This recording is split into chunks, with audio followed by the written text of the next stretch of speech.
I was in all.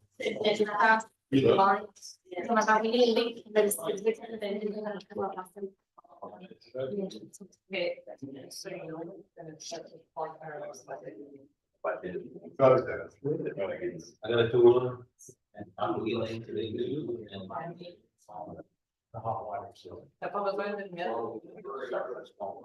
Yeah, that's the found that way.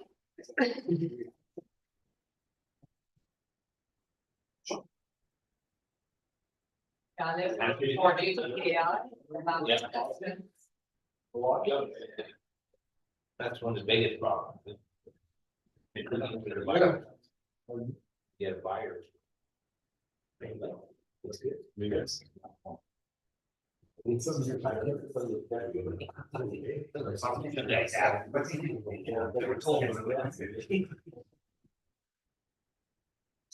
security, you know that.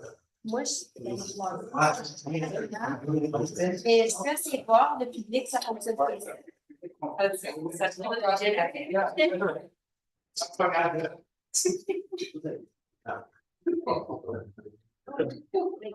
Okay, everyone.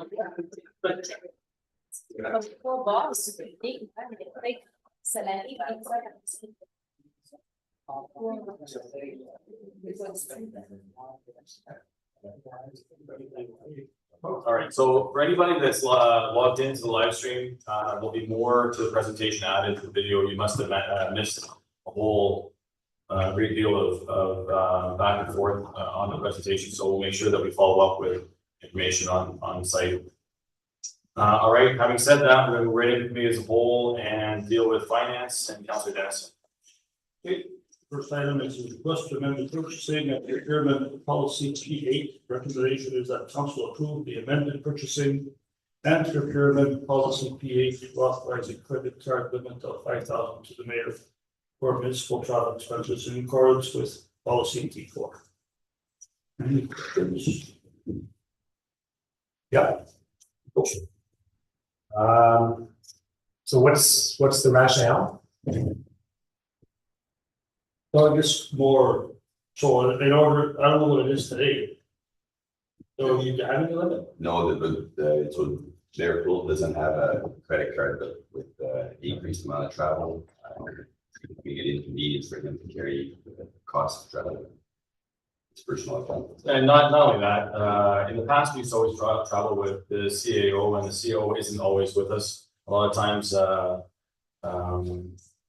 some of the expenses were picked up under the CAO, whether it be rooms or whatever. So it's you know, if we're traveling two times a month, and that could happen, it's just a way to facilitate at least the rentals. And we know that the rental of the rooms are increasing, so you know it's not uncommon to see a $500 room rate, and to carry you know four nights on a credit card plus the deposit that they take, really, and to then carry it through to when you're reimbursed is a large amount of money. So I don't think it's uncommon. A lot of the other mayors and other municipalities have credit cards, whether it be Timmins, York Falls, or other places. They all have their own. So I don't think it's something in today's day and age that really is a big issue.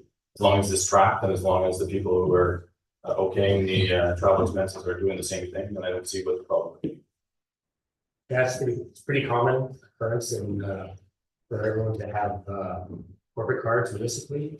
So talk about the importance of having good oversight. So what if any, can you just go over, you know, what administrative oversight exists for reviewing and approving of expenses? So all expense reports are put together by Tammy. She follows the travel policy with the dot. If there's any exceptions, she reviews them with me, and I approve all expenses based on Tammy's oversight of these expenses. Okay. And then I think it's flowed through. I think Mel signs off on it. I'll sign off on the Payment. payment. But we need to have it. I will verify to have to see if you have all the invoices attached with the one and so forth. And then the chair of finance also signs up on it. So there's one, two, three signatures. In addition to controls, are there any, is this part of the audit at all in terms of ensuring that those controls are adequate? And is there any review of the process and sampling of expenses to ensure that it works as part of any other financial auditing process? No, it would be part of it for sure, so long as we have all the invoices, that's the main thing, that's where the auditors will look. I need to have a copy of every single invoices, and that doesn't mean like a debit slip, I need the actual receipt of whatever. Itemized It's itemized, no. The policy that we had in the package just spoke to spending authority, but it didn't talk about what are permitted expenses under the travel policy. Is there any change there, or is it clearly documented what the card can and cannot be used for in a policy somewhere? No, No, it's just so in accordance with policy T4, so that would mean like rooms, parking, meals. So they are item, it is. It is like, well, it's as per policy T4, that you know exactly what you can claim, so you don't only be allowed to do those purchases related to it. but there's no specific policy that. Well, I call it either to. Just for me, well, for boundaries on what the credit card can be used for. No. For municipal expenses. In this case, it's for the mayor's travel expenses, it's stated in policy. But it's not specific to what items can be charged to the card. So that's your question? Well, I guess it's being, the request is for travel expenses only. So the controls need to ensure that it's for travel expenses only, and it's not used for any other municipal purchase, correct? Unless, for example, the CEO didn't have room on his card to purchase something that you were having for the festival and you required extra limit like you do with any other card within the municipality, you would borrow from your card or Tammy's card to pay something. I imagine you could probably do the same thing with my card, right?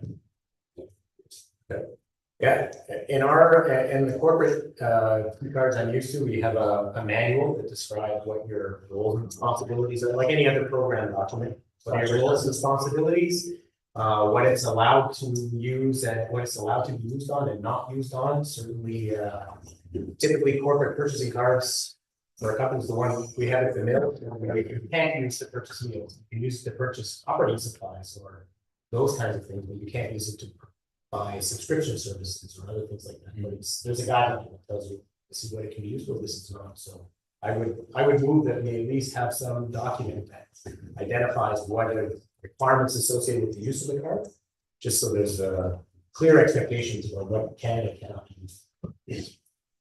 But sometimes that, there's something that comes up that's not part of it, you can't use it. So I don't think that would be a little bit flexible, especially with the mayors. It's a trust thing too. I mean, I'm sure the mayor would not to Well, consider listen, let me put it this way. You trust me to fill out my expense report and then see it, it's really nothing different. If in that whole process you find that I spent money inappropriately, you would just deduct it. I mean, I don't know what else to tell you. It was just, so you just don't do that, right? Yeah, our don't need to remind you, Mr. Mayor, that our duty is to ensure that we Absolutely. put in place policies, and we are responsible to ensure that the right controls are in place to ensure you don't have misuse or abuse of public funds. And so there's no downside if it's never going to be abused to articulating exactly what it can and cannot be used for. Yeah, no, and It's up to the majority of council to ensure that. We're not allowed to rely on trust. It's about documenting the things and making them audit. Then aren't we covered when you have it on there for municipal travel expenses? You should be covered with that statement. But just say it can be used for anything. I'm just being devil's advocate. If he has a flat tire on his truck, using his own personal vehicle, he buys a tire for his truck, but I would versus it. You wouldn't even use it, but or some other emergency, if you make it too streamlined, then maybe sometimes you won't be able to use it. it could be for airfare, it could be for, I imagine that Tammy would probably use that same card when she's booking my flights or my hotel rooms or my.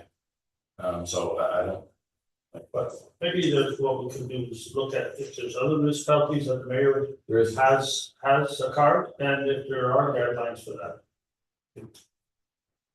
And are there, you have a credit card and you have a credit card, are there guidelines there that exist already, like what you can and can't purchase on your card? Municipal expenses. So municipal expenses. Yeah, but the main difference here is that they have purchasing approval though. We do have a purchasing approval authority, But you. whereas, You still have to sign off on it, like, Yeah, there's three people signing off. Yeah. So what's it? I understand what Ken's trying to say. but- Yeah. I don't have an issue, I'm just recommending that it be that there be a written document that provides guidelines on the use of the purchase. I don't see a problem. And future proof for this hardware. Because I remember traveling in Canadian, once we had to pick up diapers for the evacuees. I was a corporate card. So how long for that also diapers would be, you know? But that's what I mean, it's very complicated. We don't have to, exactly, so there should be something that triggers this conversation before you do it. Well, just to kind of so right now, the way it's written under Schedule B1 does state that it's only for municipal travel expenses in accordance with the policies. But you want something more detailed, like specifically itemizing what consists of travel? You said it was in D4. Yeah, before, so if she goes to Schedule B4, you'll see where her limits are, and that's where it's written, so he can't. That's where it would give the town authority to get the mayor a card. Let's see, who do you want to call? It's a table. A little bit further. Again, the next page, yeah, that one. So it's written then, it's only for, see how all the other positions, it doesn't state what they can purchase for himself, it states that it's only. for Yeah, I'll just restate it, just so it's clear, is that my recommendation is that it be modified, so that yes, it be written somewhere what constitutes travel expenses. Airfare, hotel, meals, transportation.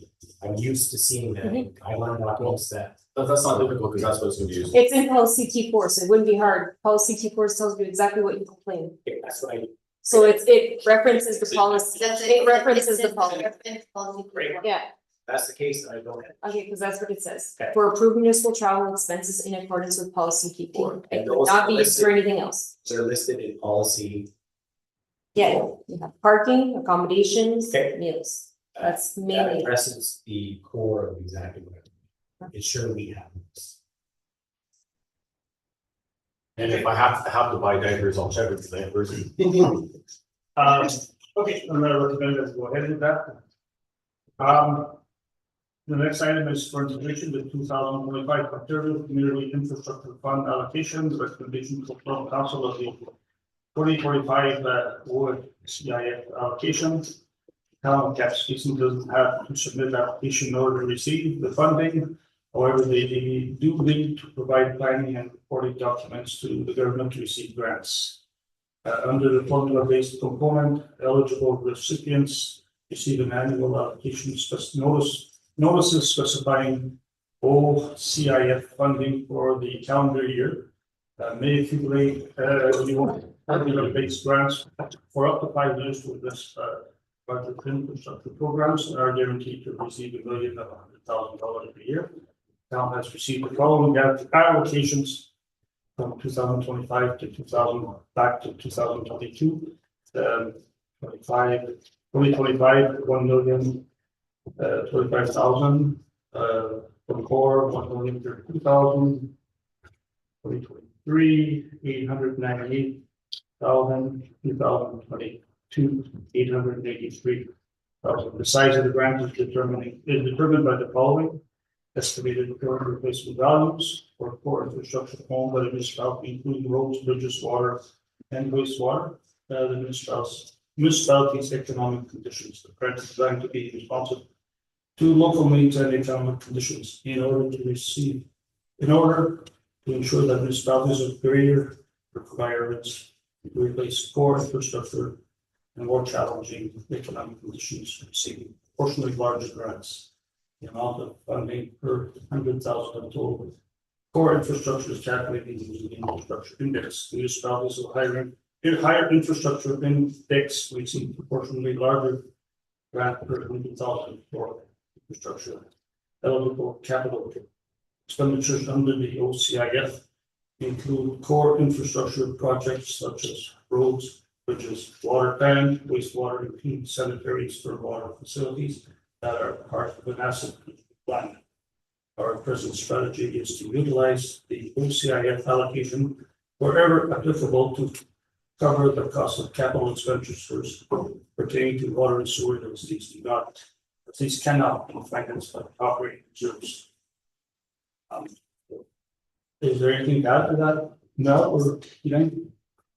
No, maybe the reason why it's brought here is also just to advise council that if you notice that it's dropping a little bit from 2024, so even though a lot of the infrastructure costs might be going up around us, our actual grant is actually going down.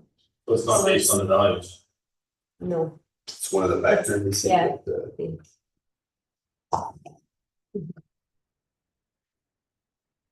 Any other questions? The last item for information, tax arrears report as of September the 30th, 24. Recommendation that council accept the attached tax arrears report as presented. So the only comment I'll make is it's higher than in previous years, but there's two taxpayers I guess, that are appealing their values, and that's coming to some resolution soon. We should see a change to put this number back into more than 1 million to 1.2 million that we noticed. So the 9.2 and the 12.5 are is the two you're referring to, are they the same two for the 2 years?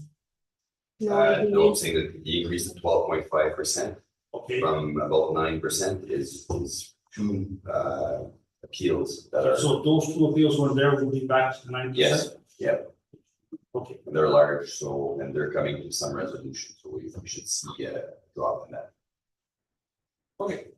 Any other questions on We're that? collecting interest on these amounts, so it's not a loss, it's just a delay. Well, not depending on the outcome of the appeal. Yeah, and even with the outcome of the appeal, like, even if it were to drop, they still need to pay like based on Yeah, so like, there's what it still- was, so the interest will still be accrued, like, the interest will not be, we can't write off the interest.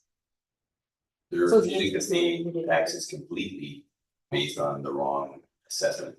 Mhm. But whatever happens to the appeal, there will be a valuation. They're Resolution. supposed to pay $1,000 of taxes, and you only have to end up paying $500 of tax, you only get interest on the 500. Yes. Or they're withholding the complete payment right now. Questions? Yeah. Hearing none. Yeah, so are we getting more or less appeals? Compared to the past, so we go through something like this and we see that, you know, over the course of years, there's no assessment, no renewed assessment. Are we seeing more appeals or are we We seeing? even know that. Well, In certain cases, we know because the residents will inform us that that's why they're not paying, but no, but then we see it with when there's like minutes of settlements and stuff like that. I would not say that we have more. I would say it's pretty consistent, like it's just because this is a very big one. So it really depends if it's a large commercial property or if it's a residential property or. So I'm gonna put something to you that when the assessment, when they go through the real-time assessment, and there's a whole bunch that are assessed at a different rate than what they're used to, there's gonna be a whole bunch of appeals coming in. Must be a flood. Yeah. It could be, and then we'll see what the outcome is, right? We can't, it really depends on the outcome. Yeah, Are these, can you say these are commercial or residential? the one's commercial, but it's commercial the other one's. properties, yeah. Both commercial properties. And so I was speaking to many different communities and they're all of the same opinion that, you know, there's gonna be a municipal election or there's gonna be a provincial election in the spring. That means that you won't see, next year will not be a reassessment year. There won't be brought up to today's values. It'll probably only happen in, say, the first year of the new government's mandate. And so what you will see is, we'll see that happen during that time. When that happens, that's gonna be probably no different than you raising taxes on the election year, just. It'll be, so I think the message to the government is that Orr's gonna have to be, make sure your messaging, is on. And that there be, months of messaging, to ensure that people are prepared for what's gonna come, because it can't just, drop dead and this is what it is, because every municipality is gonna be swamped. But when it comes to some time. Oh, yeah, but I think it's important that everybody be prepared for when it does come, because you knew what happened during the last time we had it. And it was just, let's do it, and it happened, and the courtroom was full. And so there's really nothing that we can do about There's it. nothing that we can do about it. Yeah, but it'd be nice if we could all prepare for that. That's what I'm saying. So it's not a big hit. Next year's gonna happen the year after, Mhm. still gonna happen. Yeah.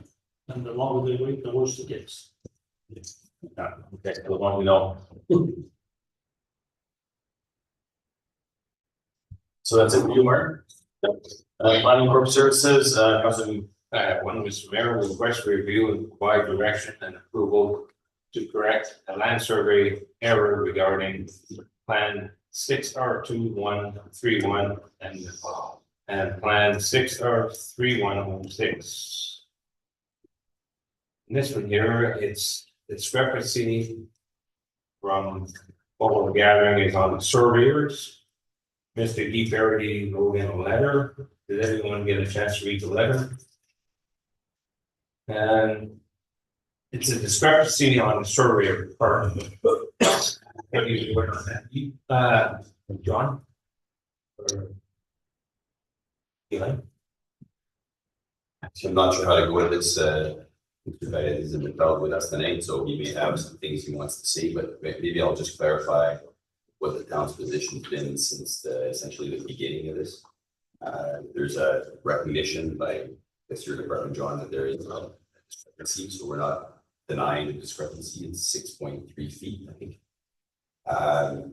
We're in agreement that it would be nice if the discrepancy was corrected, but we're also victims of this discrepancy. We didn't cause it.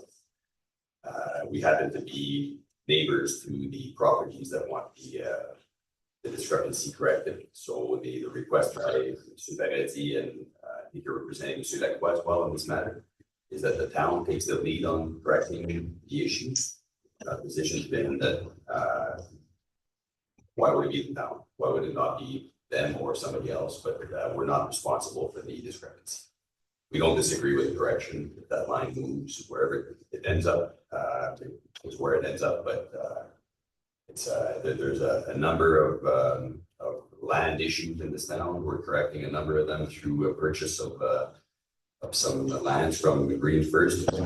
Small issues like that all over town. There's roads that are on private property, so this is not the only issue where land is not properly allocated, for lack of a better word. So we're not necessarily taking the lead on correcting these issues unless they become an issue for the town.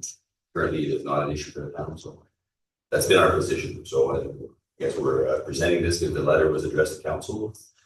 So this is why it's coming up here tonight, and council provides the staff with a different direction. We will act accordingly. Anything you say? Just one question in regards to the registered easement. How important is that registered easement for the town? It's an important easement, right? It's an easement that accommodates, I guess, a stormwater system. I don't know if you're familiar with that, the pipe that goes from Brunel Road north, west down to the back of Radisson Street. Abutting the fence line of the parking for the curling club and the bus, we have a storm drain that ties in with the Broad Street system. And then it kind of goes in the back of Radisson all the way to Galway. That's where stormwater evacuates. Is there an easement on that now? So from what we could gather, the plan survey began in 2009, but it was never finalized by the Public Works Department or whomever was in charge or took care of that survey, but was never So we don't have registered on registered. title. Not completed.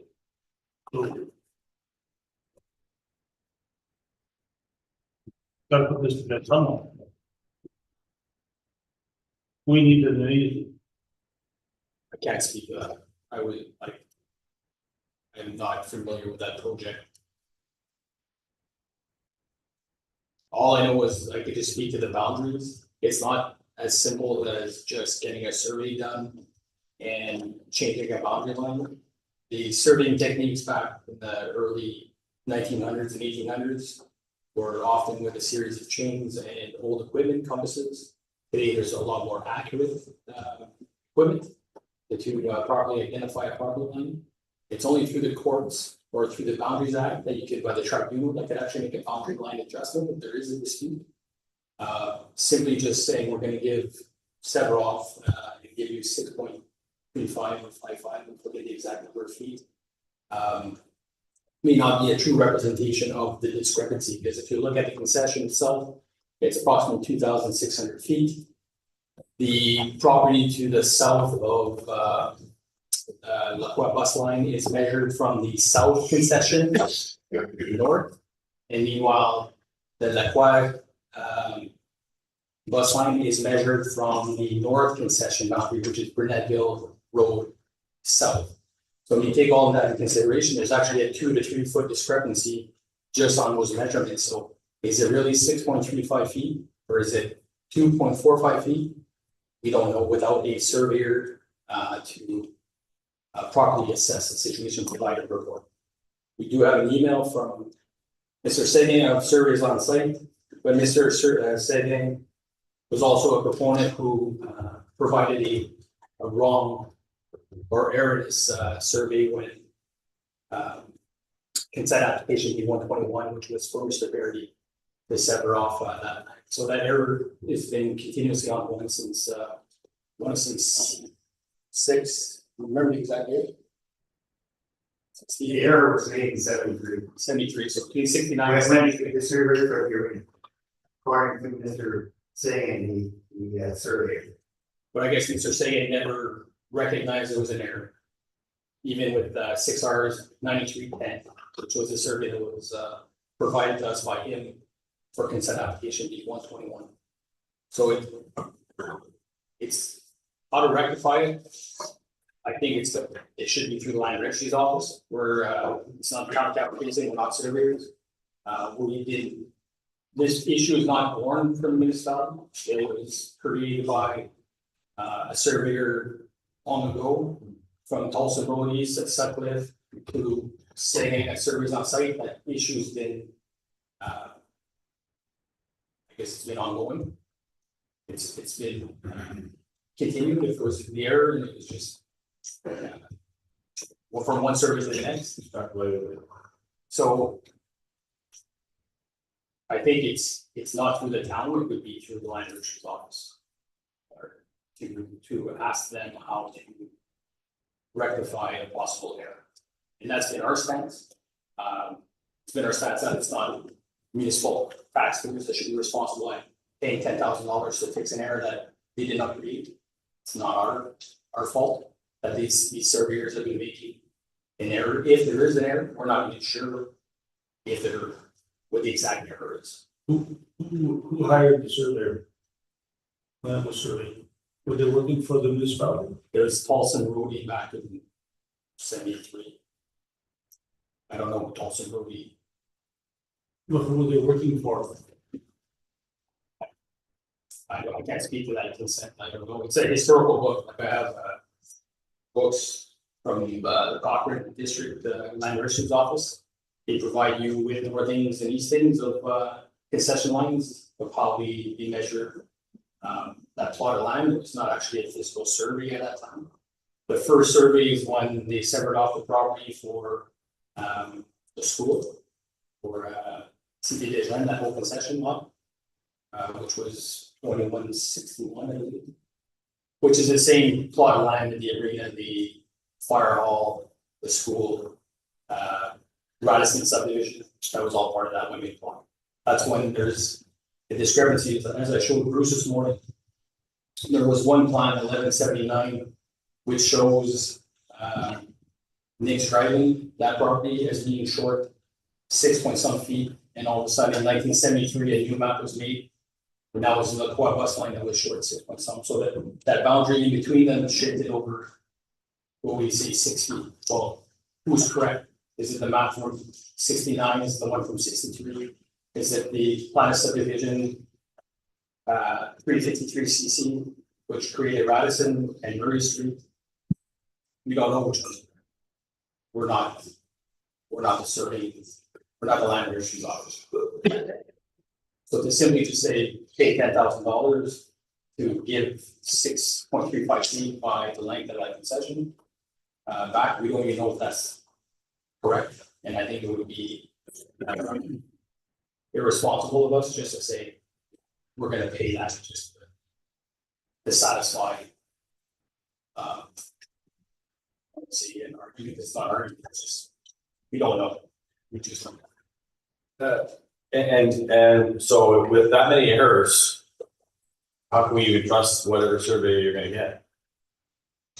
We don't know. I brought all these surveys to a couple of planning committee meetings, so we can tell them. And it's not clear. The land registry's office would be responsible to Yep. resolve the issue. I believe that if you go to their website, they may have a mechanism in place where you can challenge a surveyor's Work. work. But in this case, there's Ryan Sagan survey on site, there's Folsom Roadie, there's Sutcliffe Roadie. There's numerous survey companies which continue these errors. So how do you go to the court, do you go to the boundaries act tribunal to get a ruling on where the actual boundary is? That's a possibility. Like there is surveyor's professional liability. If there's an error that, if a survey results in an error that negatively affects a landowner or they suffer a loss, typically the landowner seeks compensation from the surveyor's insurance, not the municipality. But given the historical nature of this, I don't know if that exists, but the land tribunal might be able to offer, or the titles office might be able to offer a remedy. What you do when there's a legacy error by an Ontario licensed surveyor. So, But wouldn't that be the landowner that puts that forward? yeah, like I believe affected landowners are responsible to file a claim against surveyor's insurance for compensation. So who the affected landowners, the municipality of one of them. Correct. So I guess jointly they would have to go after it. If they want, if it's not an obligation, we may. We may choose to, we're not obligated to. Well, do you wanna know where it's supposed to be, or we don't wanna know? Because we're the beneficiary of it. Do we say, oh, we don't care? Or, Are we the beneficiary? well, maybe not, don't know. But the 7 feet or 6 feet is we gain. Right? That's correct, Rick. It could be, yeah, there's a possibility, yes, that we get 6 feet. So in order to rectify this. If it was between two old landowners, they could go to the land registry and try to rectify this. How would the cost be split? Yes. I think that's part of the argument is who's paying. It's been the root of the argument, or I don't want to say argument, there's no argument. It's the root of the discussion and the impasse.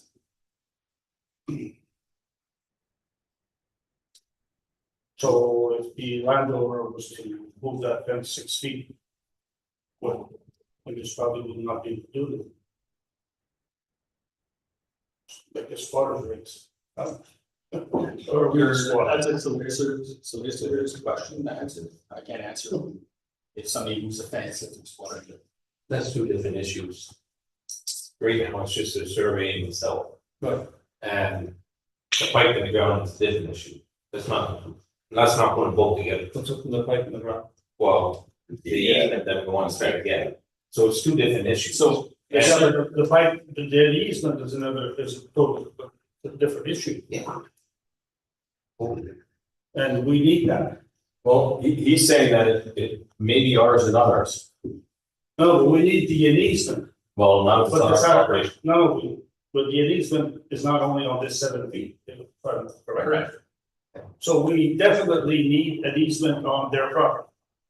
yes, So should we say, okay, move the line 7 feet, but give us an easement? I think that's what Mr. Perry's. Is that recommending, right? Is that a fair strike? A We're fair not signing an enough? easement until we get. Pardon? Resolved.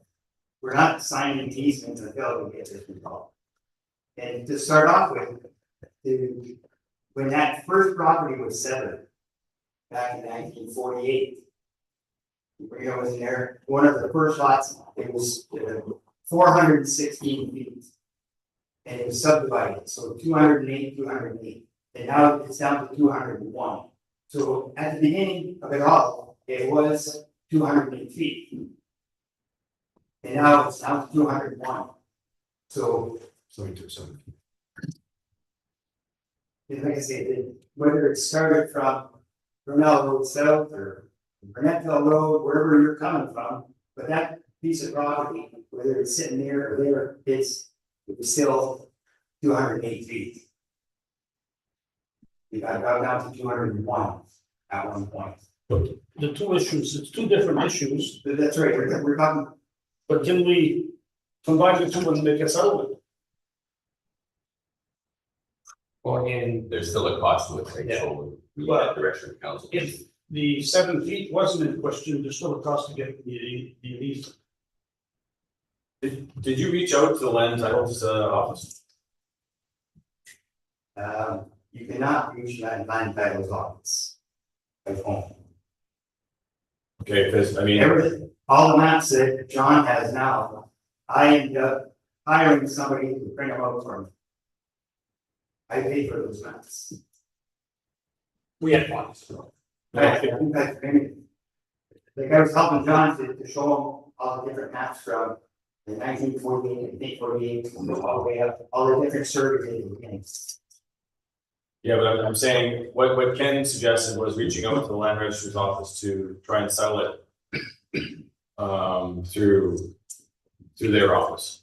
Who can do that? or the AOLS. It's the, exactly.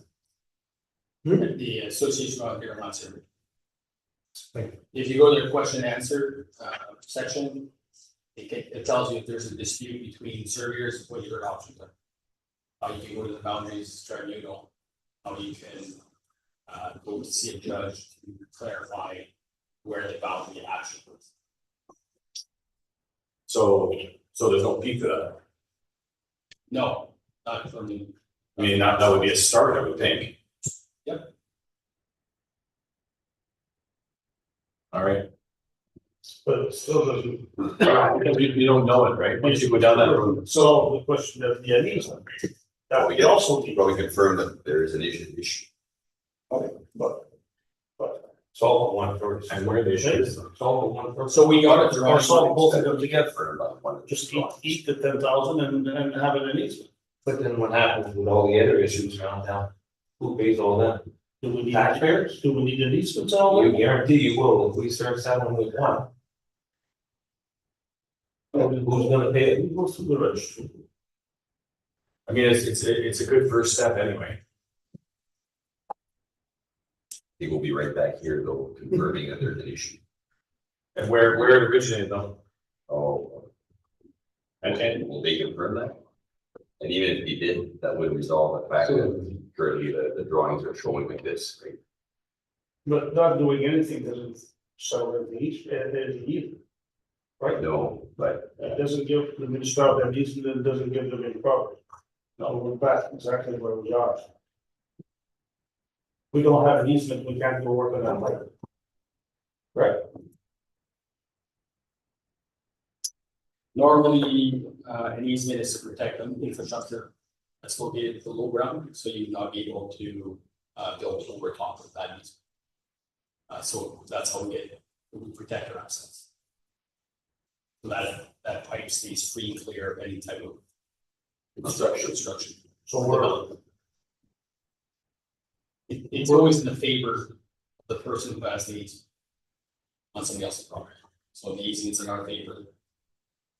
We hold the rights to that easement, even though we don't own one. well, we don't have any. No. So the current process, as I understand it, would be to ask permission from the landowner to go onto the property to do maintenance and repairs. And reestablish the grounds, Pardon me? and reestablish the grounds after you're there. Yes, And if the landlord doesn't want to. depending on the scope of the emergency or the scale of the damage that is being caused to others, there may be different actions or different recourse that's possible to use certain powers to go and do it anyway. I don't know. Not an expert in that, but I'm sure there's situations that would permit a municipality to repair works to prevent crises from going. But we prefer to have any. In the typical way easements are granted, yes. I'd like to know where the line is, never mind easement, like. And we don't even know that, where the lines are. Right, and what lines are, The lines that have pins today are not, would not coincide with the original survey from pre-1973. But where we see pins now, it is the opinion of me, and the drawings may show that it's more in the road store. How much,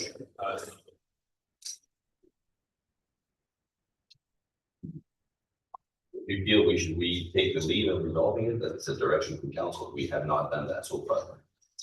Just like we have not resolved a number of other issues in town where there's an overlap, roads on private properties and things like that, we don't proactively go spend money resolving this issue. It can be very costly to end up in the same spot at the end. But most of them are pursued. No, it's when the proponent pursues it that we then respond. So let's dollars fly, I guess. Yes. in this case, But in this case, it's, we're very, being pursued, the town takes initiative instead of the person affected taking the initiative. So Lee, why would you put in your letter, and this is your letter signed by you, I suggest it is not the affected owners to pay to rectify the problem. Correct. So, Because according to, the surveyor, the error was made in 1973 when they surveyed for the arena. The arena was surveyed or hired by, was paid by the town. So the town paid for the surveys at that time. So they made a mistake, and those surveyors are actually a bank, another business. So it's still a town responsibility. but they're still an owner, one of the owners of the land. How you have it written there, you're saying we shouldn't look at it. Because your exact words, I suggested it's not the affected owners. Well, we are the owners. You're an owner, and so is Blackwell. Well, we're talking about. Well, but the town is still an owner, right? Can I get you to agree with that part? Technical long word, but that's not what I am. That's the way. But that's the words in there. but you also said though, in the 40s, they made an error. So whose fault was that? You know, Well, the development of the line where you ended up short of 20 or. the line was split into. Between mixed chips and where the buses are. Yeah. Not sure what year that was. That was Papillon or not Papillon, but the guy that owned it was. With Papineau and mixed chip. Yeah, That's, but then that property was split, I'm not sure what year, but the whole property was purchased for the first time, and I think it's 48. Yes, Pretty pretty close. close. 48, no, 49. 49, okay. Really cool. yeah, but where you said that you ended up short on land, you know, you said it was all of 700 feet and then you ended up missing 3 feet in, The thing was 416. yeah, It was split to 208. each, yeah, when was that? That's when Nick Chip bought it. Okay. So it wasn't us, No, so would it be there that the error was made? and then the error was made after that when the town surveyed for the area. Okay, but you lost in the first survey. When Nick's Chips was sold there. You said the first problem, Nick Chip bought, he yeah, bought that piece of property. yeah, I don't have that survey. yeah, so is it possible that that survey was in fact, when things started to go a little wrong? I'm asking, I don't, I'm just going by the word that the surveyor makes. So that's the map I showed you this morning. That's when Nick's driving went from losing 6 feet yeah, to Mr. Lacroix losing 6 feet. The okay, boundary line shifted over. so it started pre-arena being built. Yeah, Okay, it started with you actually, if you pull out CR 1179, register plan, that's where you kind of see where the legal measurement is of 208.7. And the measured was 201 point some on, so there was a 6'3" missing on the south parcel. okay, The north parcel had a full 208.7, right, I showed you this morning.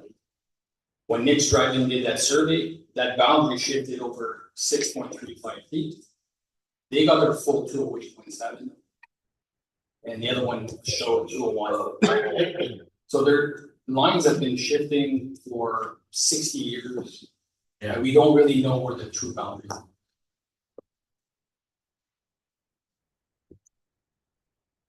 What happens if they start from the north or if they start from the south? well, That's, Well, like, like, who's gonna pay for it? well, that's gonna be your recommendation tonight, right? Yeah. You get paid big bucks.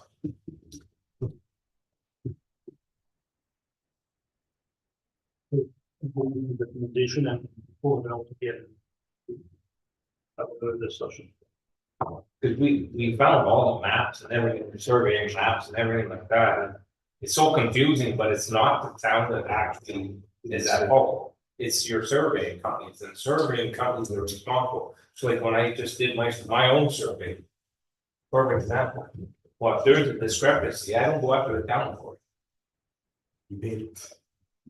Like, that's where I'm going, and I'm figuring that's where it should be, it's the surveying company, not the town's responsibility to make sure, we're not in surveying. So that'd be my recommendation, that we let the landowner, if there's a dispute, let them take it to the tribunal. It belonged to somebody else, and not the town. Well, the exact same thing, it goes to the tribunal, They would have to figure it out amongst themselves.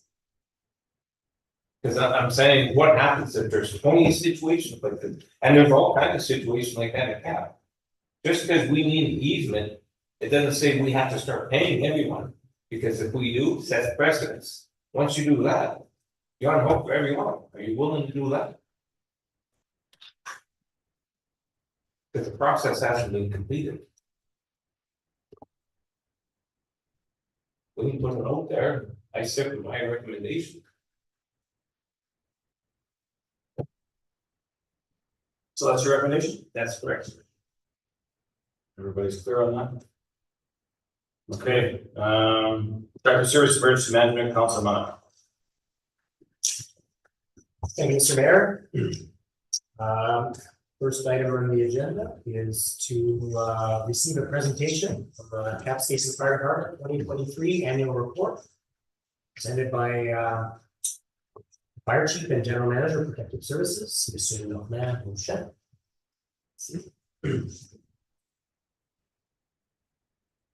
Floor is yours. Thank you.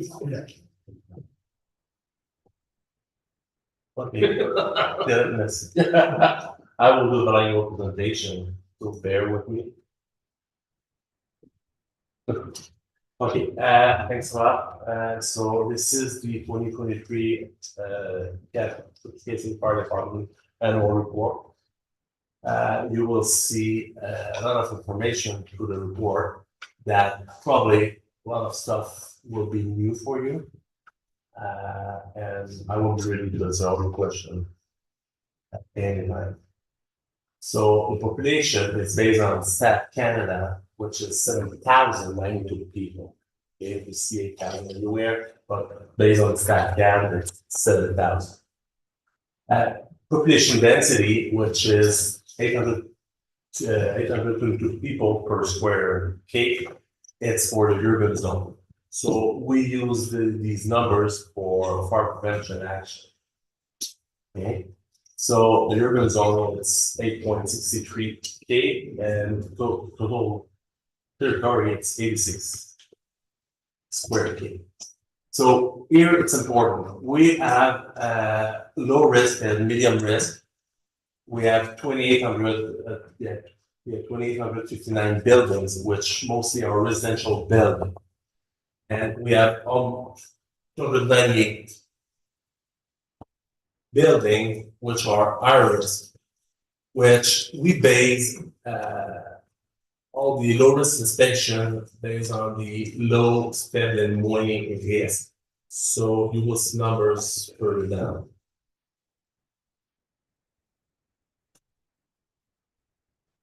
Thank you. As per NFPA 1720, which is a standard that we use the standards as a guideline, not as a regulation, as a guideline, which is important. The town, the urban zone, it's classified as suburban, which is banlieue in French. So we need to get 10 firefighters in 10 minutes and 80% of the time, which is a target. It's not a regulation, it's a target.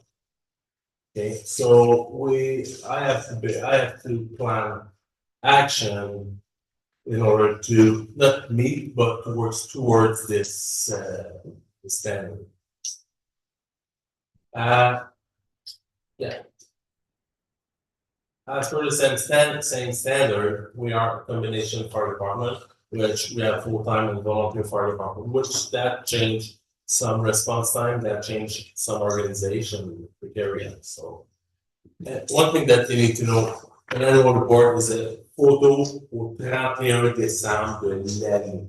It's not something could have been changed throughout the year, but it's a picture at the end of the year. Okay. So, okay, and you will see I will have a number of slides, and you, of course, few people, it's new stuff, and for others, it's well, we are aware of it. So, town of Kapuskasing, it's part of the District of Cochrane mutual aid plan, which we could require mutual aid from any of these departments. What is the difference between mutual aid and automatic aid? This is important. Mutual aid is when we are already on scene and determine, oh, we need more resources. So we call other resources. Okay? And automatic aid is different. Is I just spoke about lower risk, so low, medium risk, and higher risk. So all the buildings are classified low, medium, high, and high risk.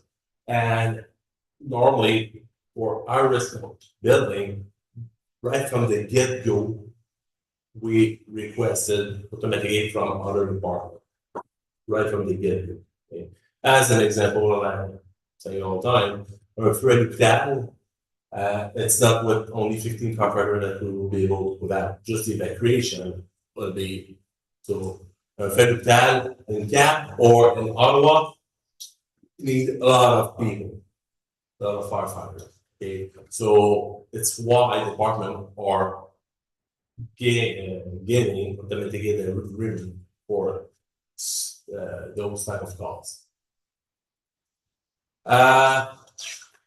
Yeah. So another things for automatic aid agreement. Okay, we don't have any agreement for internal automatic aid, which if we have a fire in the country and we need water shovel, right from the get-go, as soon as the dispatching center get the call, will page right away other tankers from other departments. Okay, this is automated, and we don't have any. Question, comments? Hello? Okay. I don't remember when, but the council did adopt an establishing and regulating bylaw that state the level of service.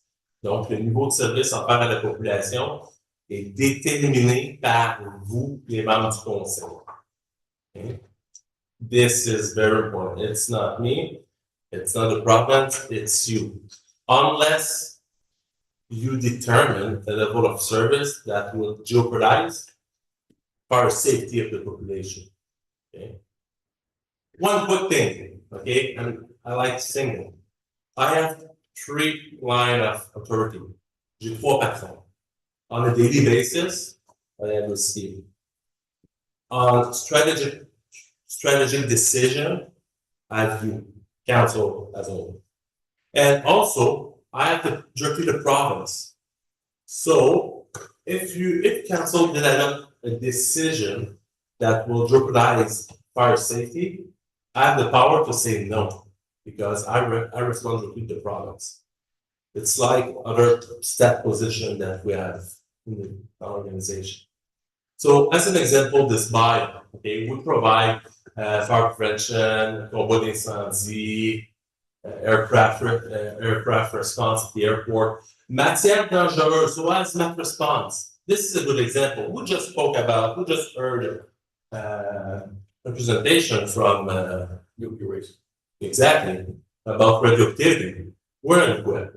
But as per the bylaw you did adopt, I don't need that. So that means council has to train all the staff, equip all the staff, because it's stated in the bylaw. Another thing too, okay? All type of rescue, except the sauvetage. I just said as a joke this earlier, the mayor. You will see this next budget, I'm requesting an helicopter in case of, because it's within the bylaw. And just rescue, just all type of rescue, that means we would be able to provide 19 different types of rescue, which is impossible. So you will see further in a few months a revision of this bylaw in order to enlever de la responsabilité à l'organisation municipale. It's with you, Rob. Okay. To reduce the number of Yeah. types of responses. Yeah. Okay, it's just the training related to that.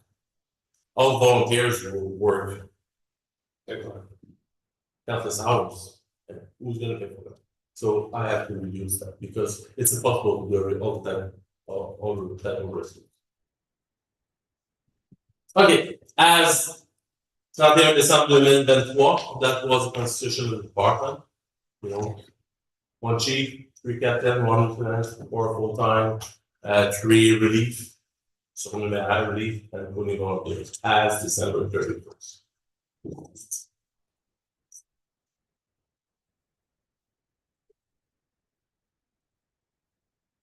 And also, the annual report, it's only fact. C'est juste des faits. It's only factual. I'm not bringing any solutions. I'm not talking about any way we can do better. It's not the proper media for that. C'est juste des faits sur lesquels que je vous explique. All the time, 24/7, we have 2 people on shift, an officer and a firefighter. So when we get a call, as today, we don't know who's going to respond except the 2 full-time. So that means we could have an aircraft with 78 people land and flash, and I could end up with 2. Also, so the full-time response would only deal to the incident, And we, as requested, as necessary, on appelle encore back les full-time en congé et les volontaires. Okay, this is it's the way we get the call. Okay, so the house is burning. La personne called Mafar. Mafar is answered in minutes. Okay, we need that at P7. Primary answering. Après ça, is it police, ambulance, fire, whatever? Oh, it's fire. They transfer the call within seconds to our call center, which is located in Sudbury. Beauchamp. But in 2024, that doesn't mean anything. It is Sudbury, which doesn't mean anything. Just you. Sudbury, page firefighter on duty. Firefighters on duty. And they're responsible for the call. This is the way we get the call. We don't get 911 calls roughly. It's not minutes that goes through Sudbury. The fire station. Okay, you all know this building. It was built in 1973. That was an ancien box industriel. As today, and I have to be honest, this building doesn't meet all the needs of the department. As an example, we have only one available shower. So after a working fire, 20 people must get a shower. It's an employer responsibility, okay? Because I can, as an employer, I can't send people back in their personal vehicle contaminated. So that means we have 20 people that's gonna wait to take their shower. Is that what happens, or? It's a transition, okay? And also we have a woman firefighter. So we need to find a solution. She needs a safe place to get a shower, as an example. So that's why the building doesn't meet all the needs. Also, we have a few offices, but the training room doesn't fit all the staff.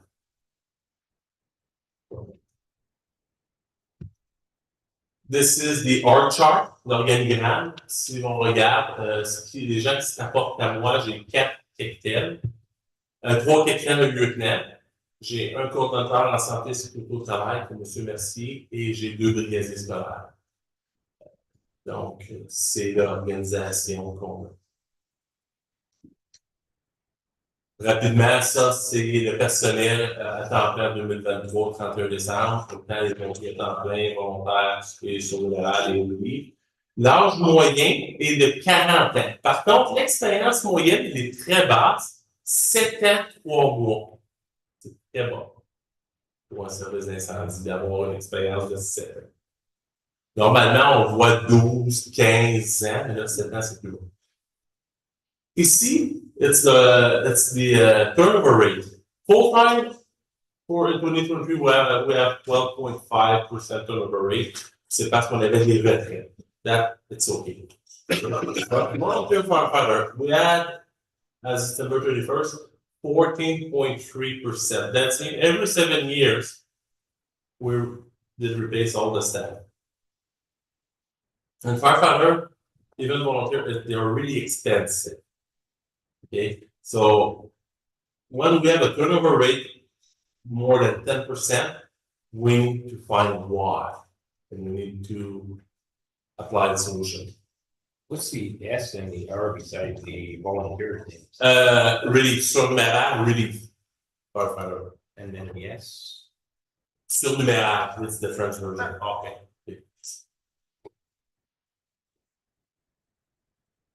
This is the staff profile, okay? So for full-time, as an example, we have 2 that they have between 15 to 19 years of service, and combined with the volunteer time, as an example, we have 2 that they have 20 to 24 years of service.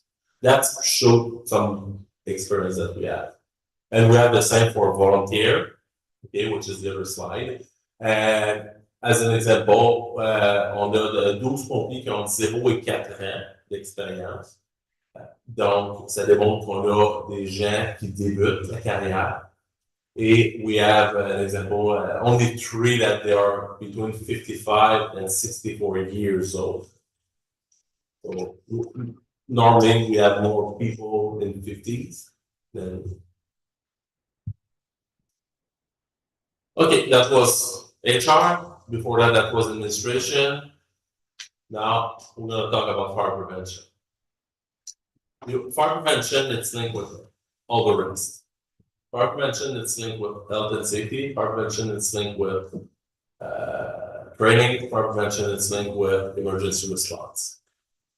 Pour faire de la prévention de façon adéquate, we need 5 different programs.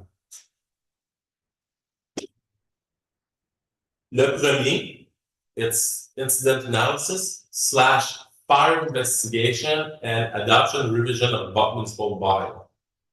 So this is a program that we have elaborate and implement. Okay. In 2023, on a eu 12 feux de bâtiment out of the 12.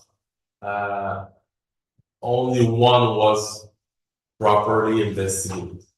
That was a part that was transferred to the OPP because it's deemed to be arson. Okay. Fire investigation, it's a municipal responsibility. C'est pas une responsabilité de la province du OFM, c'est une responsabilité municipale. Cependant, we have to follow some guidelines and rules. Okay. When the fire is deemed, or we think the incident commander think, it could be, it's so suspicious, là, il transfère au service de police. Or when someone died or gravement blessé. When the fire meets some criteria elaborated by the province, l'on transfère au bureau du commissaire. As an example, si c'est un incendie dans une usine de cannabis et que cannabis, and the fire was caused by the equipment, we have to transfer them to the province. As an example. Okay. So, bylaw, we have 3 bylaws. Un, c'est le INR, je vais parler tantôt, mais on a 2 qui sont en lien avec la prévention. Le premier, open air burning. The second, for that fit. Okay, they are quite dated. They must be revised. Bylaw must be merci. À chaque année, reviewed on an annual basis, and if correction has to be made, presented to council.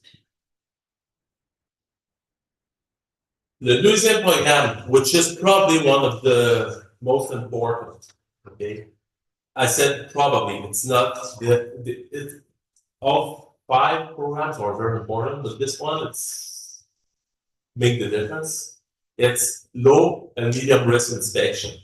Okay, this program, the goal of this program is to make sure that everybody has a smoke and CO alarm in their house and are working on it. Okay. So in 2019, we launched this program and we did a lot of work from 2019 and 2022.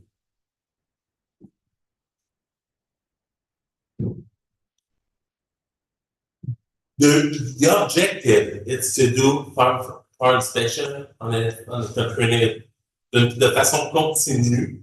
Okay, so that's it. We have to inspect 20% of all residential, so low and medium risk building every year. When we say inspect, that means we go, and if they don't meet the fire code, which is bylaw, it's obligated by regulation, that's mean we inform them that they need smoke or CO alarm, and we're going back to make sure that they have one. If not, we're going back, and we're gonna chase people, the resident, to make sure that they have one, because it's their safety. Okay. Just want to point out, so I don't disagree with this direction, and that it's probably where we need to go. It will be a very big change from the last inspection we did, where we the inspections were voluntary, so if you did not want the inspection, you deny the service, and whether you complied or not was not encouraging a compliance, but it wasn't enforced, sorry. Yeah. You will see this program, it's directly linked with le programme d'éducation du public. On doit faire beaucoup d'éducation du public avant de commencer ce programme-là.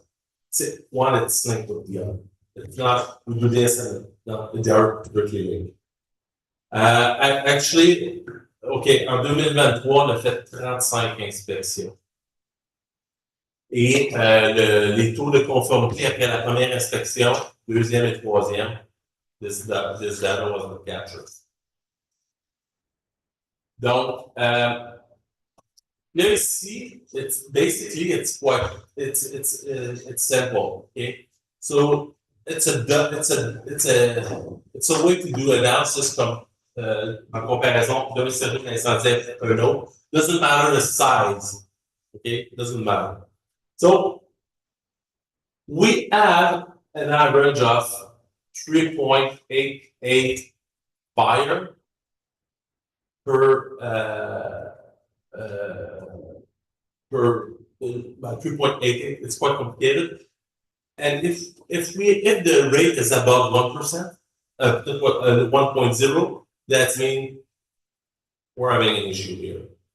Okay, on est à 3.88. Si on regarde avec les autres, Pembroke, juste des données que j'avais dans mes affaires, là, roughly, Pembroke était à 0.0026.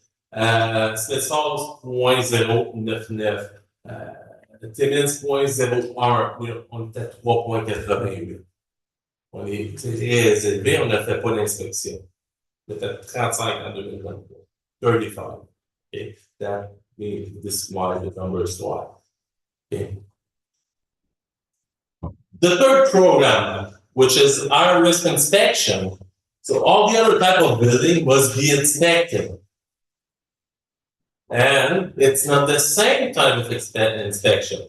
Ce programme-là, c'est pour vérifier la conformité au code ou au règlement de garde. Okay? Donc, when I say the code, as an example, this room here. How many people this room can accommodate? This is our risk inspection. Okay. This number should be a plate somewhere, and this room you can be maximum number of people here. Okay. So this type of inspection is very important. Okay. And it's a different type of training also. The number two, all firefighter can do it. This one, only fire prevention officer can do it. And we don't have any fire prevention officer within the department. We don't have this program yet. And program number 4, we're gonna start it in 2025. It's pre-planning. Tantôt, j'ai parlé des 298 bâtiments higher risk initially when I started. So that means these buildings must have a pre-plan. So that's when you call the officer, he's got all the information about the building as when he showed up on scene. This is what we need pre-plan. So, okay, and we can do that. All the staff will get trained in 2025. Yeah. And we're gonna do numbers of pre-plan per years. As today, we don't have any program or pre-plans. And the last program, which is public education, c'est celui-là qu'on communique avec le public. Il y a un avertisseur de fumée fonctionnel. Faites un exercice d'évacuation. C'est le temps du printemps. Ne faites pas de feu à l'extérieur. This is public education. So, by the end of the year, all the full-time staff will get trained as an FDA 1035 Fire and Life Safety Educator level 1. So, ils vont pouvoir faire l'éducation du public d'ici l'appel à la réunion pour 2025. So, we don't have a program. Quoi, question, commentaire? Non, c'est bon. Okay. Bien organisé. Training. The fire department must add 2 training programs.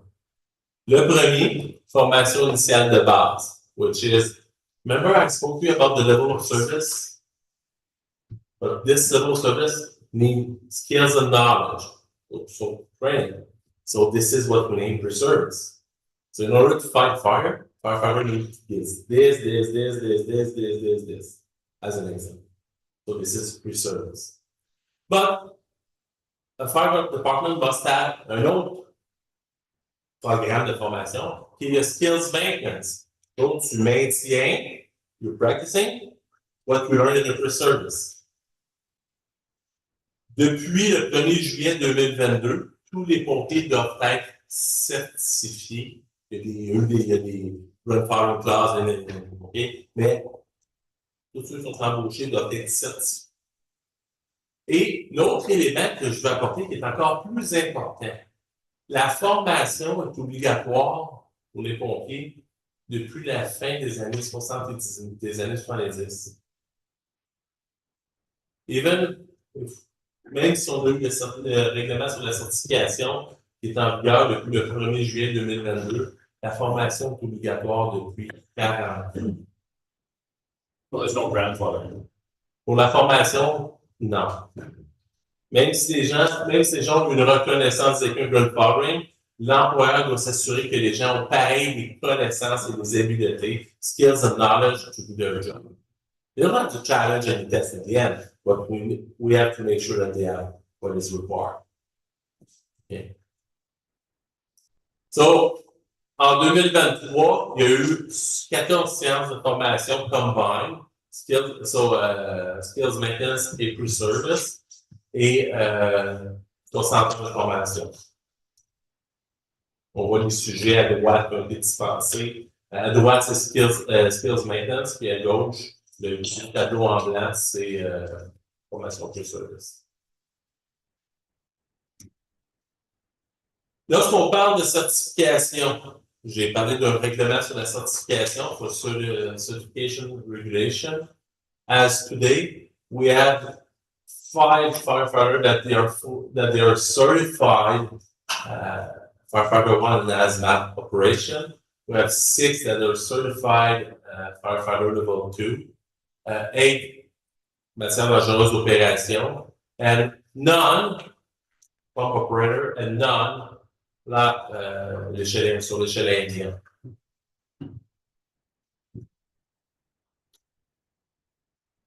As you can see, I'm not reacting.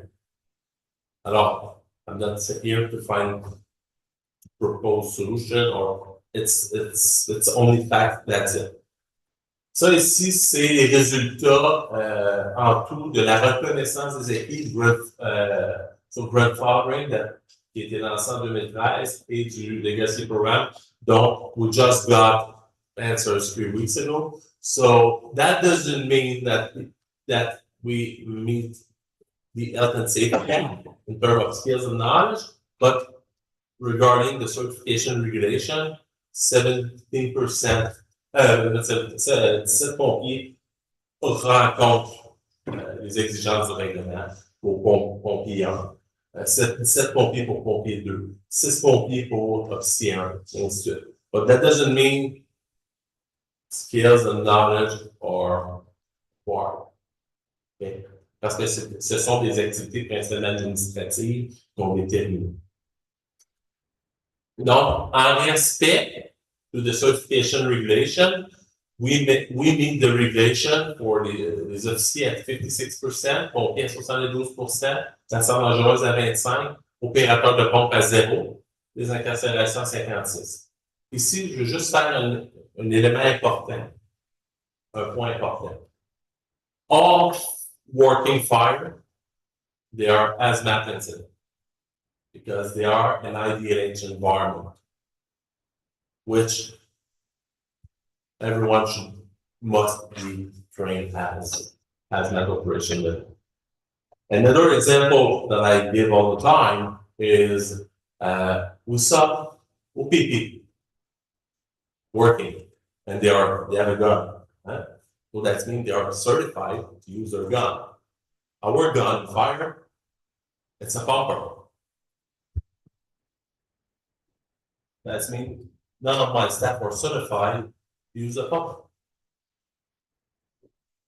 Would you like to see a cops with a gun without his annual shooting testing? I don't think so. So it's the same category. And officer, we have two different categories of officer. We have first level of supervision and second level of supervision. Okay. First level of supervision is that's mean an officer could manage an incident with 4 firefighters, one group. And in our case, we have to go to the second level of supervision because the on-shift officer could manage a full incident with 25, 30 firefighters. Okay. So this is only for the first level of supervision. Questions, comments?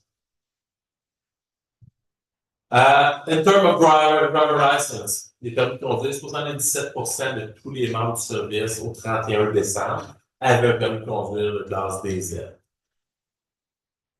But, c'est important ici, pour conduire l'échelle aérienne ou l'autopompe ou le camion citerne, le tanker, DZ is not enough. As per the regulation, you need an FTA, 1002 pump or ladder or tank to drive it. It's part of it. Then. Question, comments?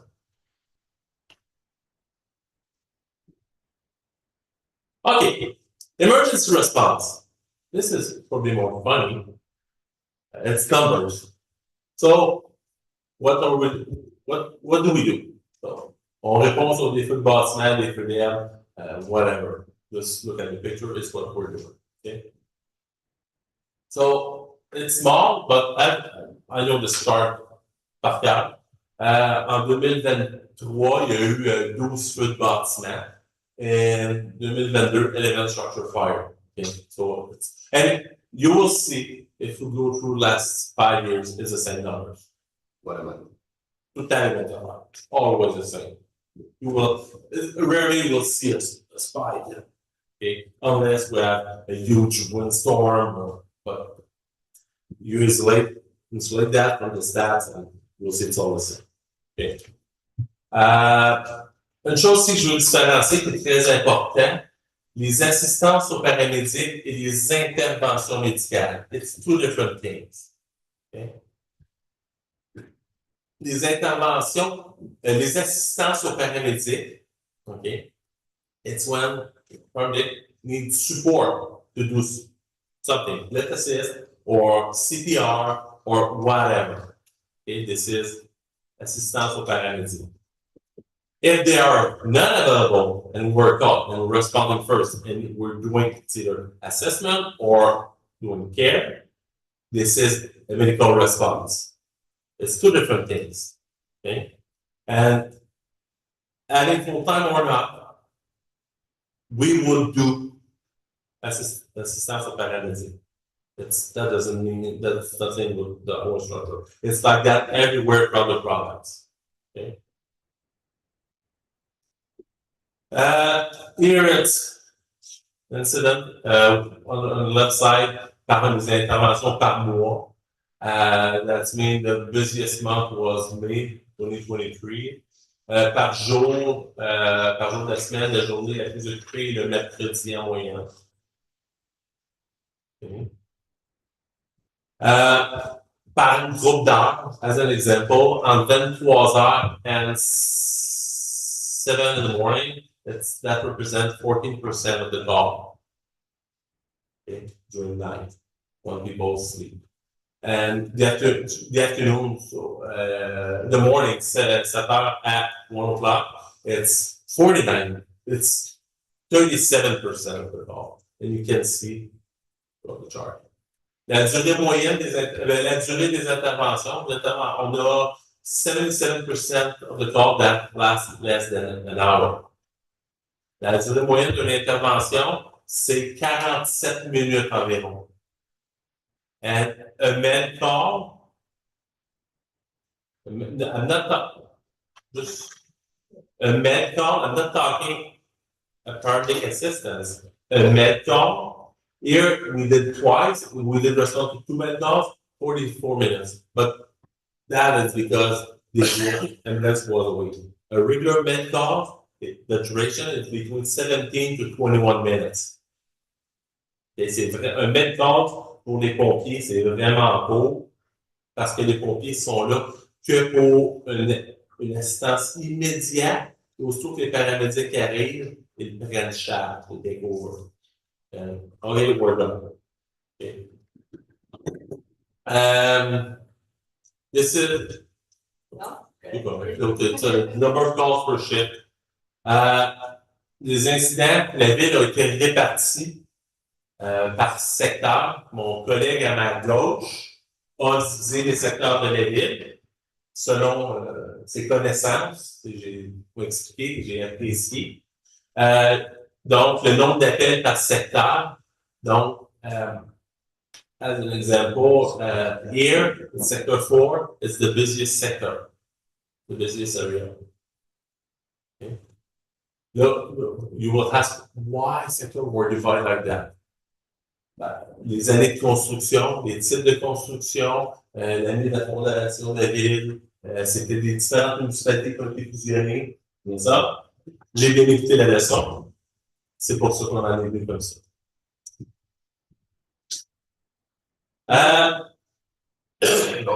Bruce, Oui, number 4 opened up because there were older homes in that area. yeah, It's familiar.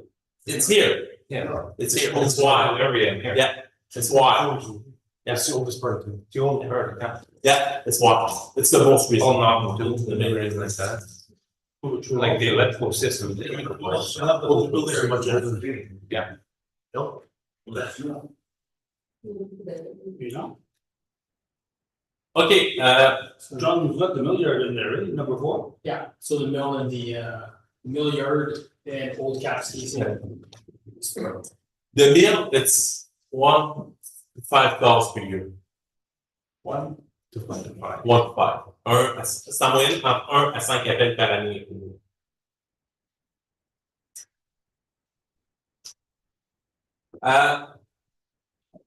Ça, c'est les entrées mutuelles mutuelles that we did receive. On n'a pas reçu ni en 2023 ni en 2024.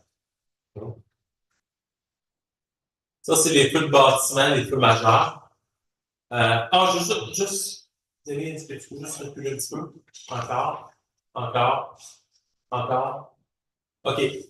Regardez le tableau de droite. Ça, c'est la durée des interventions. On a 4 interventions qui ont duré 4 heures et moins et 12 heures et moins. OK? Denis, peux-tu revenir où on était? Mais, non, l'autre avant. Merci. Un feu de 12 heures n'est pas. Vous allez voir dans le futur, je vous le dis, des feux de 12 heures, on va voir vous allez voir des mutuelles pour des feux de 12 heures. Et c'est important parce qu'un pompier qui reste 12 heures au feu, c'est difficile pour le pompier par expérience. C'est difficile, OK? Donc, je vais juste pointer ça. Attendez-vous à voir des statistiques à ce sujet-là dans le futur. Okay. This is the major fire we fought in 2023. Okay, just for information. OK, ici, encore une fois, c'est des données d'analyse comparative that we can use to compare one department to another. Okay. Roughly, par 1000 habitants, we have 1.69 fire. So we took occupation. Okay, it's 1.69. So every other fire department, you can use a stat and you just do the numbers and we'll see where we are. Okay. Le point 2, c'est le nombre d'incendies dans les low and medium risk.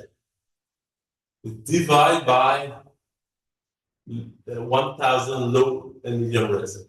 So that means we have 2,800 low and medium risk So if we have 9 fire divided by 2.853, that means we have a rate of 3.14. And so it's a good way to compare one department to another. Okay? So si on prend juste celui-là, Pembroke, ils ont 1.06. On est à 3.14. Ensuite de ça, si on regarde Nipissing, Smiths Falls, South Bruce, okay, on a les données. Why? I'm not providing you any answer, but just compare with fire prevention. Good answer. Non, c'est correct. Juste les éléments 3 et 4, c'est pour higher risk building et c'est pour aussi combine.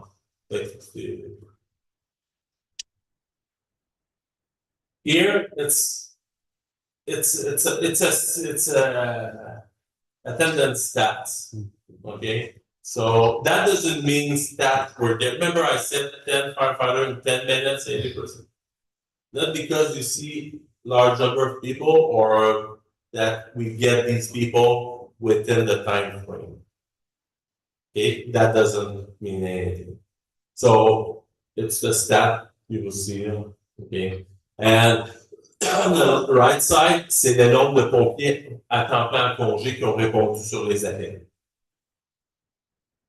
Ici, c'est le nombre de pompiers volontaires qui ont répondu sur les appels. Les pompiers volontaires ont été, they were called 54 times in 2023. It's once a week. Question, comments? Okay. Ici, c'est le taux de productivité, the productivity rate. Okay. We use that also. It's another way to compare department to department. And then how we do the numbers, how we do the analysis. On prend tous les appels, la durée des appels. L'appel 1 a duré 1 heure, l'appel 2 a duré 50 minutes, l'appel 3 a duré 90 minutes. And we add up all the duration of each incident, and we divide that by 8760 hours, which is a year. And we came out with a productivity rate of 0.76. A regular department, not so busy, it's 3%. 5%, ça commence à être occupé. 7%, c'est vraiment occupé. Et 10%, c'est la ville de Shawinigan. Whereas the economy, it's done the rain and, yeah, exactly. Okay, it's the way we compare the department. Okay, so yeah, I have nothing else to say.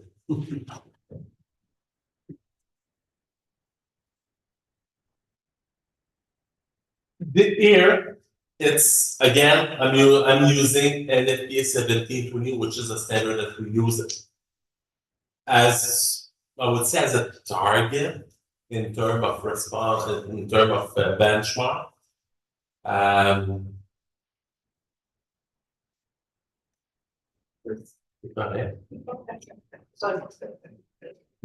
J'ai remis le même tableau, OK? Dans l'encadré vert, one thing that is important, all the data you will see further, regarde, à propos des temps de réponse, sont approximatifs because we don't have any radio link with the dispatching center. That's mean it's all based on my watch, your watch, so nothing is linked with the CNR's clock and Beauchamp. Okay. So the standard 8 firefighter and 10 firefighter in 10 minutes, 80% du temps, we met that twice in 2023 for different reasons. Okay, and I can go on and on about all the reasons. No, it's not the goal. That's for suburban, so ici. All the rural, so sector 6 and 7, on a eu 5 interventions et la norme, c'est 6 pompiers en 15 minutes. When I did the analysis, okay, we got 5 calls and we met the standard 100% of the time. But again, the time it's not precise, is precise. Okay. So if I have to go in court and specify on the clock, I'm going to sport 5 and buying running shoes and run. I don't want to do that. Okay. La force de frappe. So la force de frappe, it's mostly for working fires, control working fires. So we need to assemble. Yes.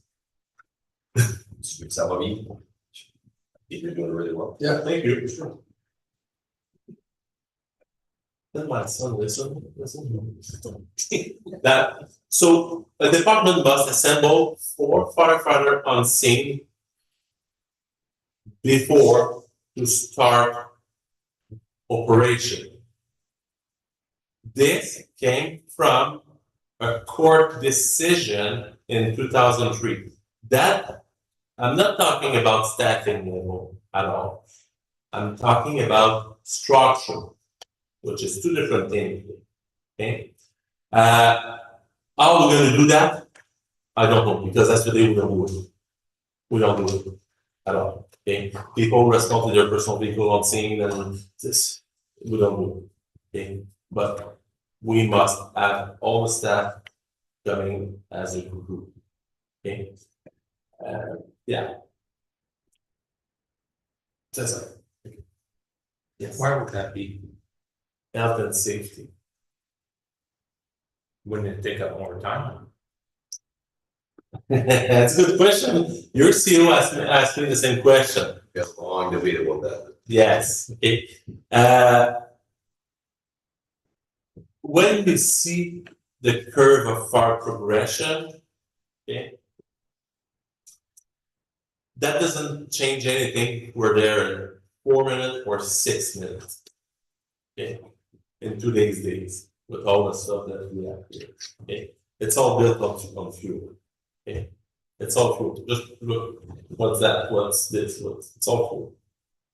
So the curve, the progression, does that within 6-7 minutes. So that means even if we're there in 3 minutes, it's going to be too late. Okay, it's going to be too late. Sometimes it could be lucky. So it's more important to assemble les 4 pompiers.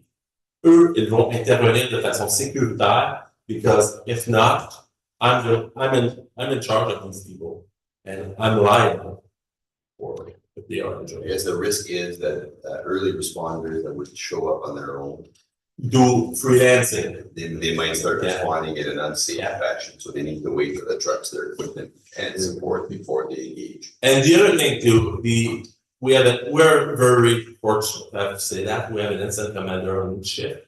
And his job, when he showed up on scene, his main job, okay, it's to establish a strategy and the action plan. And just that, when you're bombarded by everybody, I'm here, can I help you? Blah, blah, blah, blah. You don't want that. You don't want that because you can't concentrate and take the right decision.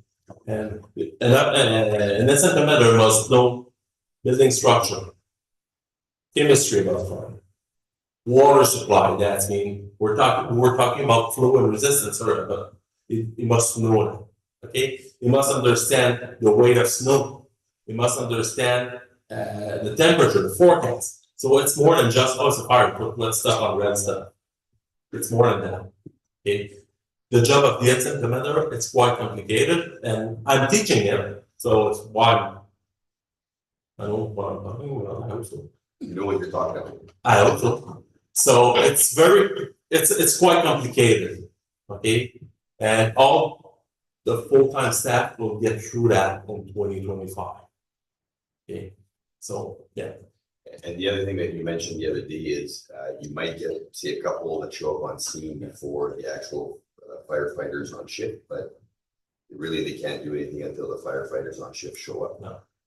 You may get two at the hall just as quickly as those two at the scene. So it's really the team of four that makes it to the scene that will add value the quickest, as opposed to the two that showed up before. Firefighter, I would say firefighter work as team of four all the time. Okay, all the time. We accept three, but it's four all the time. We accept three. Okay?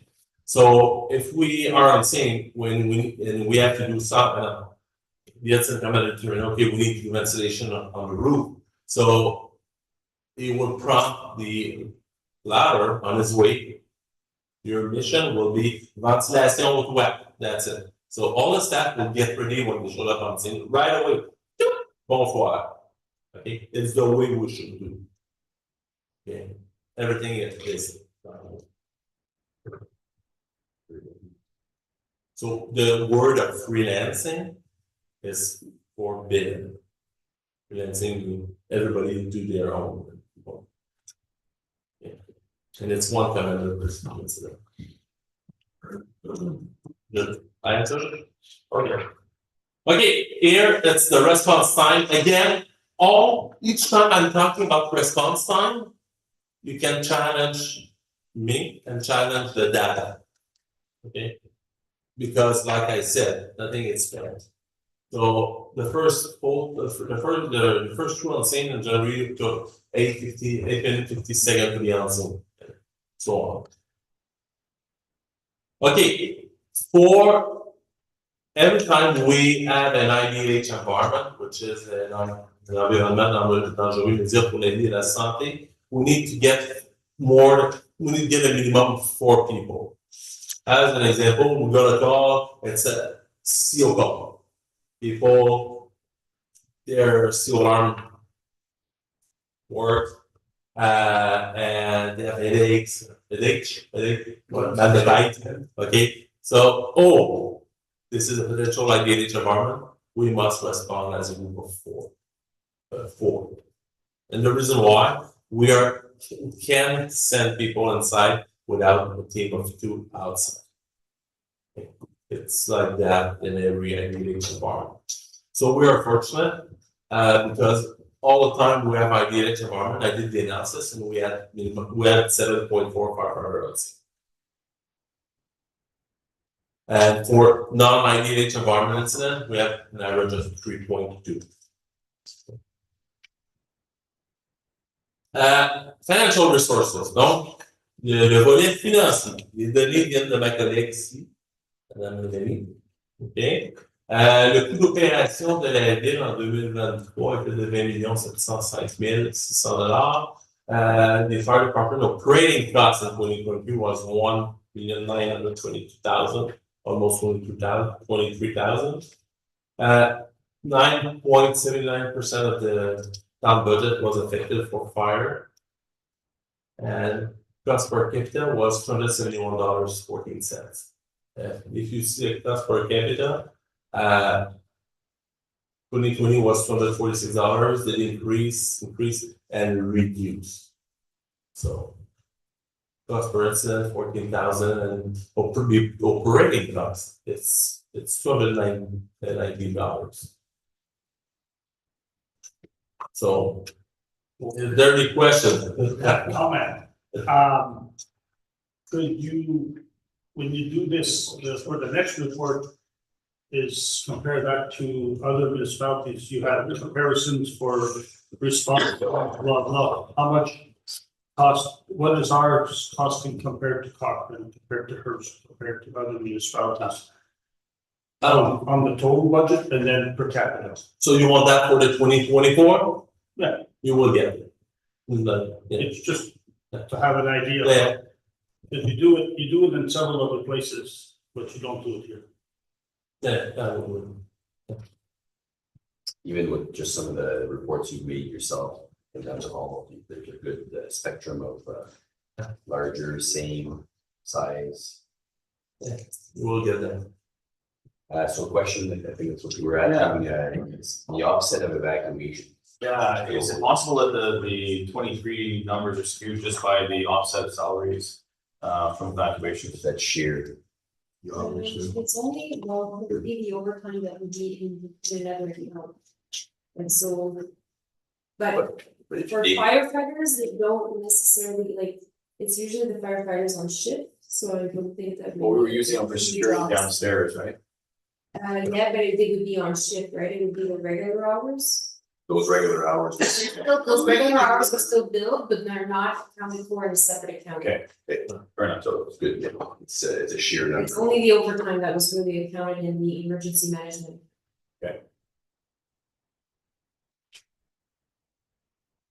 The revenue generated in 2023 was $4,300.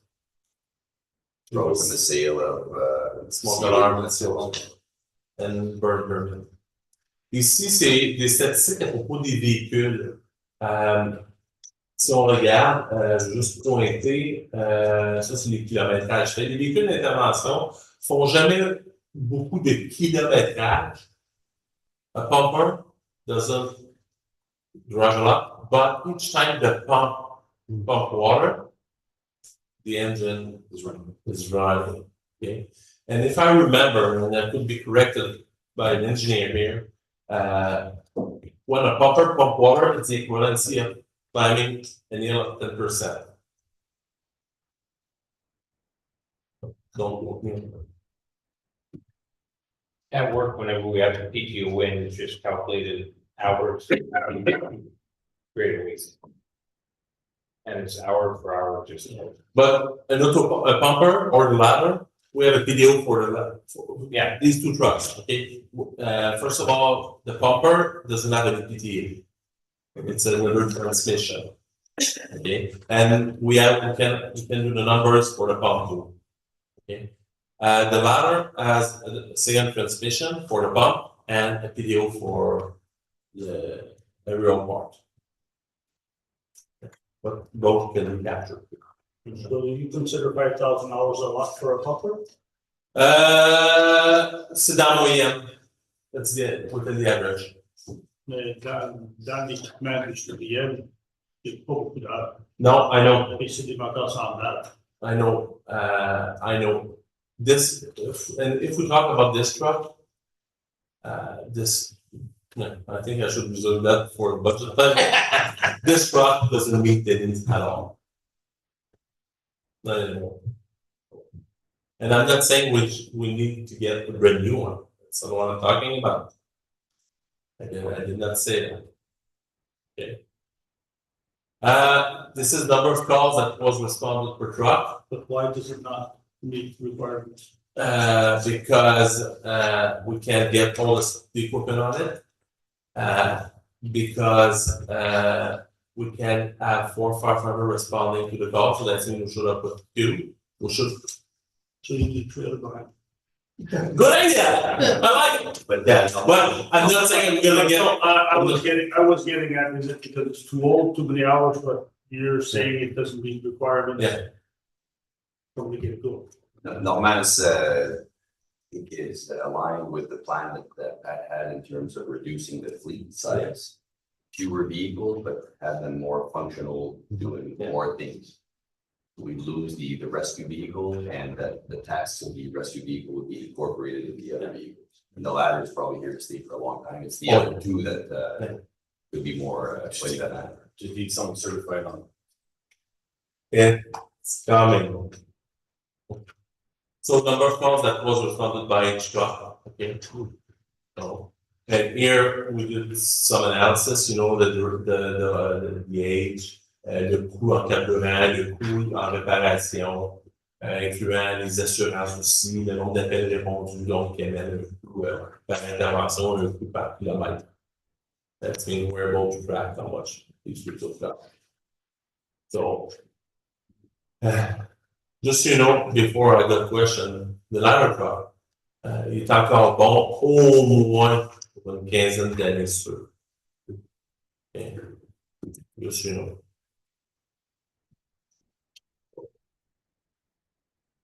I will never ask you to replace it. But this one must be replaced. Okay.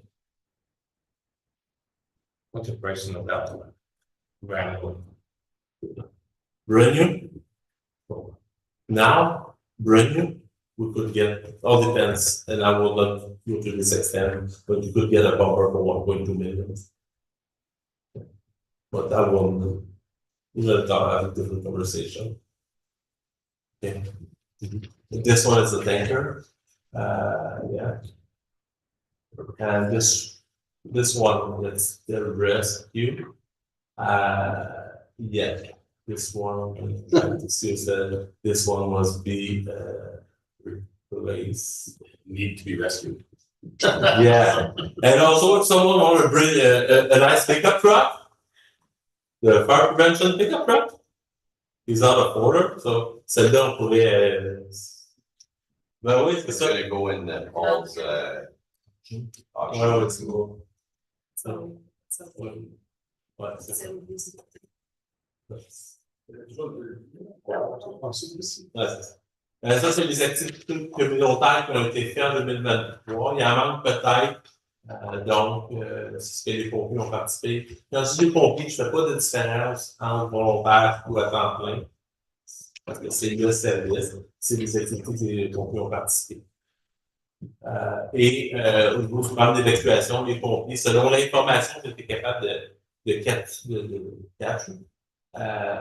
les pompiers ont supporté des évacués dans le programme d'évacuation à 51 reprises à l'aéroport et à 25 reprises pour la surveillance de l'aéroport. Mais c'est les coûts générés par leur participation. Je n'ai pas c'était un défi. Ça fait l'essayer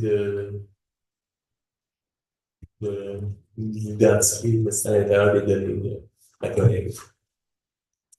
Ça, c'est les projets pour 2024. As you can see, fire prevention.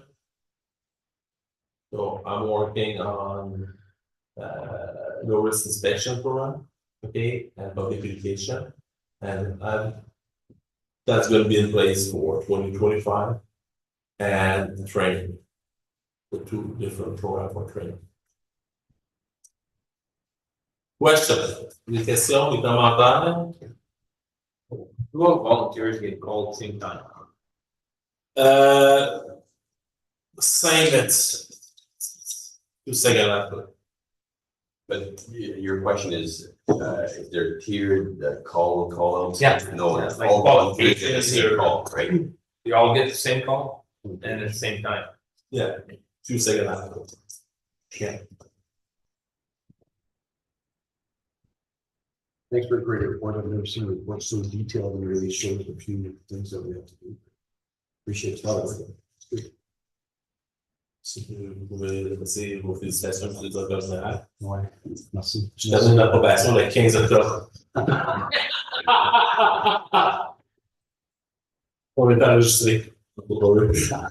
The old saying of you can't improve unless you start by measuring, so that's a great point to start. Okay, you don't know if you've made any improvements if you didn't know where you were at, so you document well where we were at. Now, with the work you're planning to do, we'll be able to see if there's a progression on some of those metrics.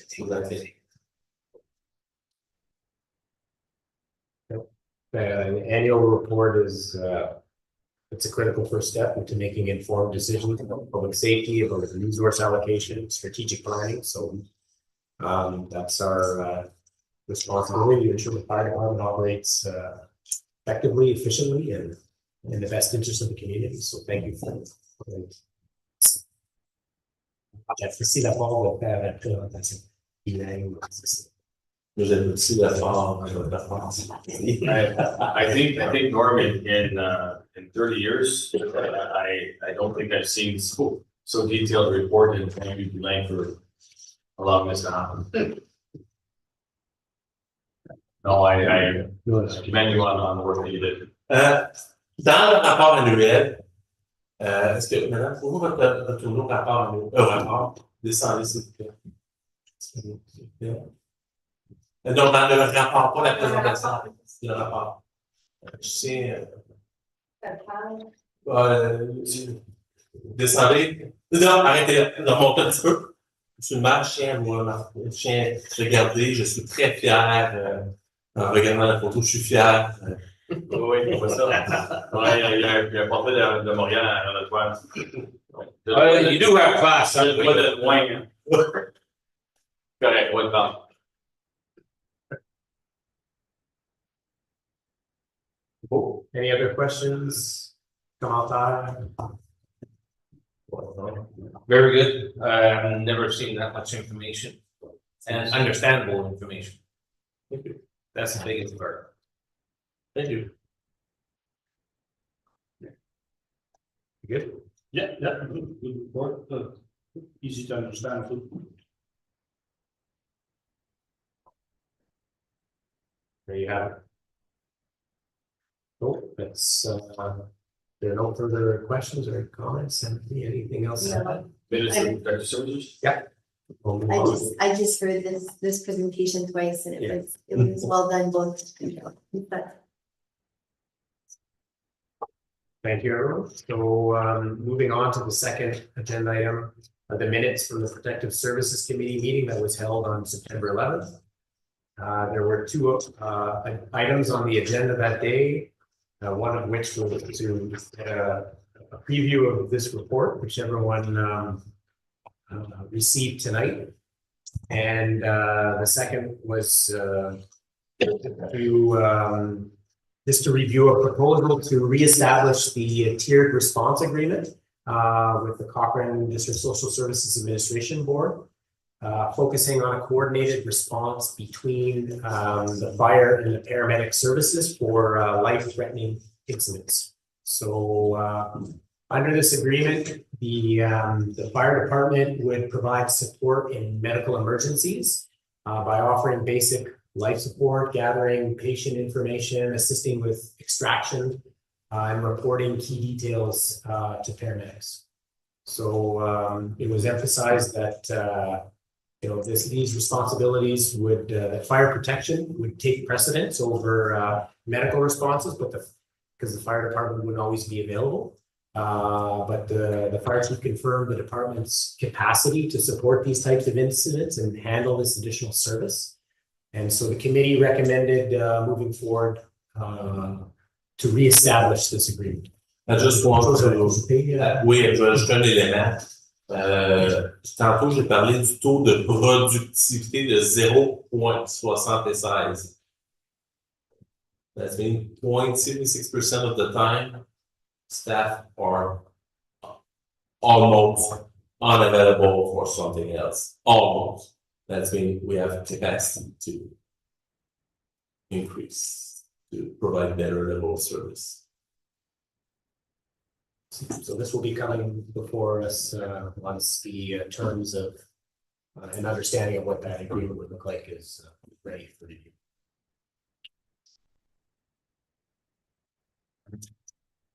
Okay, so Public Works, Councillor Dennison, with the absence of Councillor McClellan, if you don't mind. That minutes of the Public Works Committee held August the 28th, 2024. Went through the projects, a couple of things. Laboratory. Any questions on that? Paul, anything to add? Yeah, we had another public works meeting since that. Pardon? We had another meeting since this last one. Is that not the one we had last? This is the one from August. Yeah. Oh, okay, so this is an old one, we had one last week. No, I guess that's gonna come to the next meeting. So. No questions?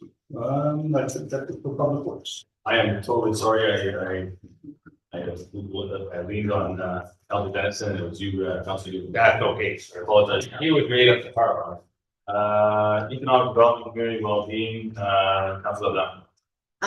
we have a letter here from the Minister of Agriculture.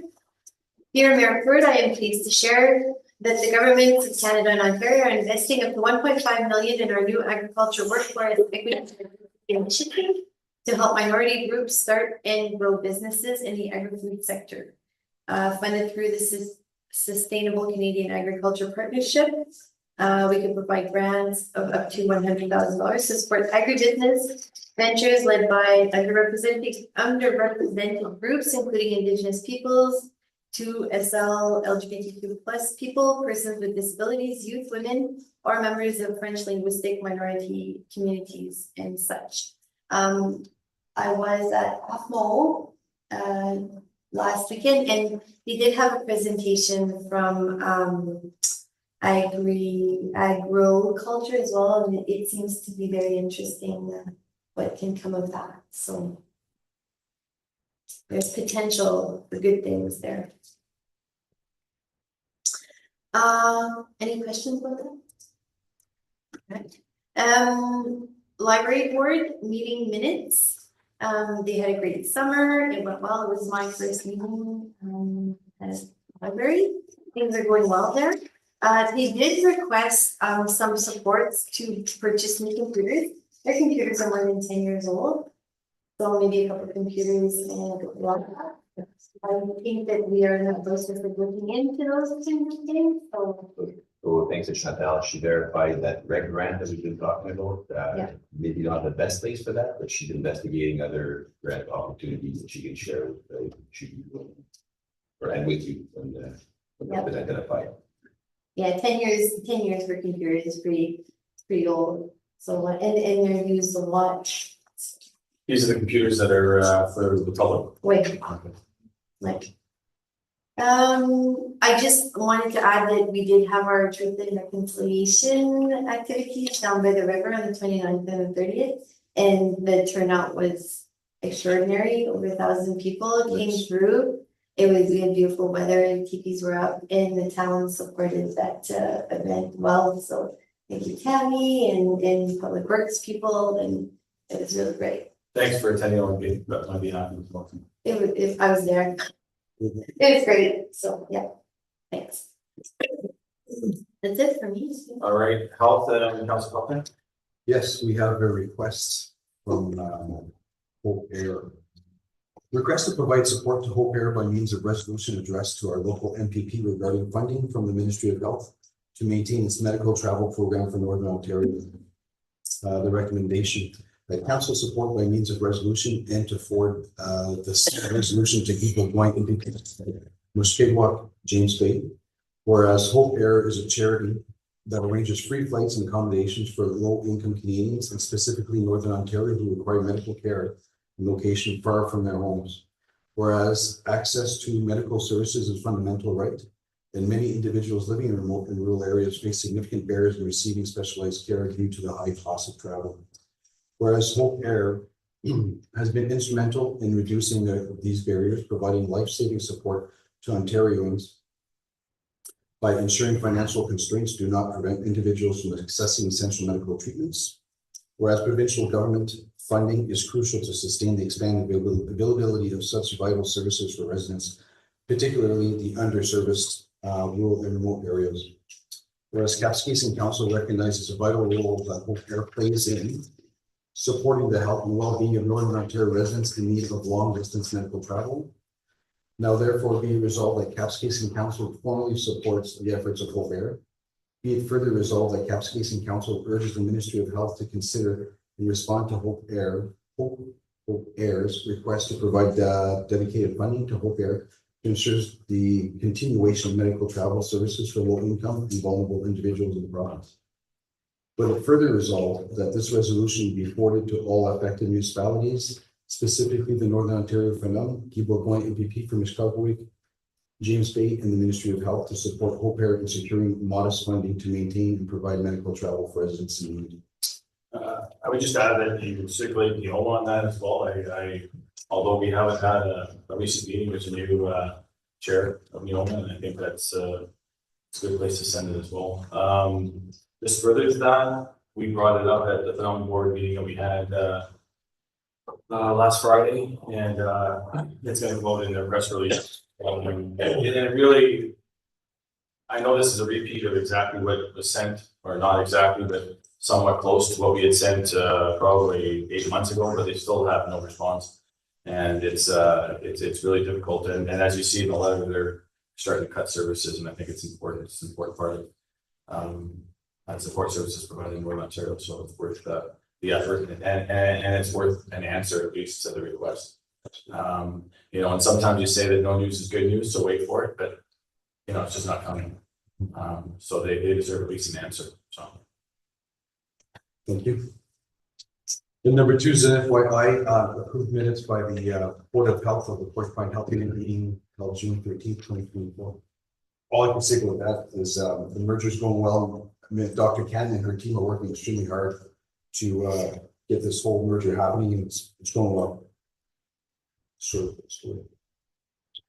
All right, thanks, Councilor Boateng. That concludes the committee of the whole. Now we need a motion to approve the minutes of the joint committee of the whole and council meeting held September 9th, 2024. Moved by Councilor Manette, seconded by Councilor Lejeune, that the minutes of the joint committees of the whole and council meeting held September 9th, 2024 be approved. All in favor? Carried. Unfinished business, nil. Correspondence. We have OPG Neighbors Fall 24 newsletter. Is there anything you want to bring up there? All right, committee of the whole recommendations. We have a motion to approve the committee of the whole of September 9th. Moved by Councilor Newton, seconded by Councilor Boateng, that the following recommendations from committees of the whole held September 9th, 2024 be approved. Number one is that October 1st to 7th, 2024 be proclaimed as breastfeeding week in and for the town of Kapuskasing. The flag raising was held on October 1st, 2024 in front of the Civic Center in an effort to raise awareness. And last is to provide letter of support to the Cochrane District Services Board for Skill Development Fund submission under Access to Development and Vocational Assistance through Network Collaborations in Education. Any discussion? All in favor? Carried. Staff report for information upgrades to the current Vidia telephone system. Just plain and simple, just brief. We've had issues with our telephone system in the last year or so. Our system software was not updated for probably over 10 years. So we were bound to get issues, and we thought we would have had to replace the entire telephone system. Turns out our hardware, which are the physical telephones, is still actually good quality. So we were able to just obtain a software update and a reinitiation of the contract to upgrade our systems. So hopefully that'll address our issues and use a modernization fund for the actual on-site updates, and then a low modest monthly for support. So it saves us $100,000. That's good, because today when I tried to call Norman, I got Pat on his cell phone from my office. So it's of the programming. Oh, the name? Just the name? Well, I don't know. I guess the programs in the past. Cell phone. Okay, Okay, so we have to program that. Okay. good. Motions and notices of motions. We have a motion approved in 2025 joint committee, the whole and council meeting dates. Yeah, so I don't know if you've looked at the dates, but it's a similar schedule from 2024 that takes into account the conferences and the single bylaw, where we have one meeting a month for the months of May to September and 2 a month for the remaining months. So if everybody's in agreement, we have to approve those dates.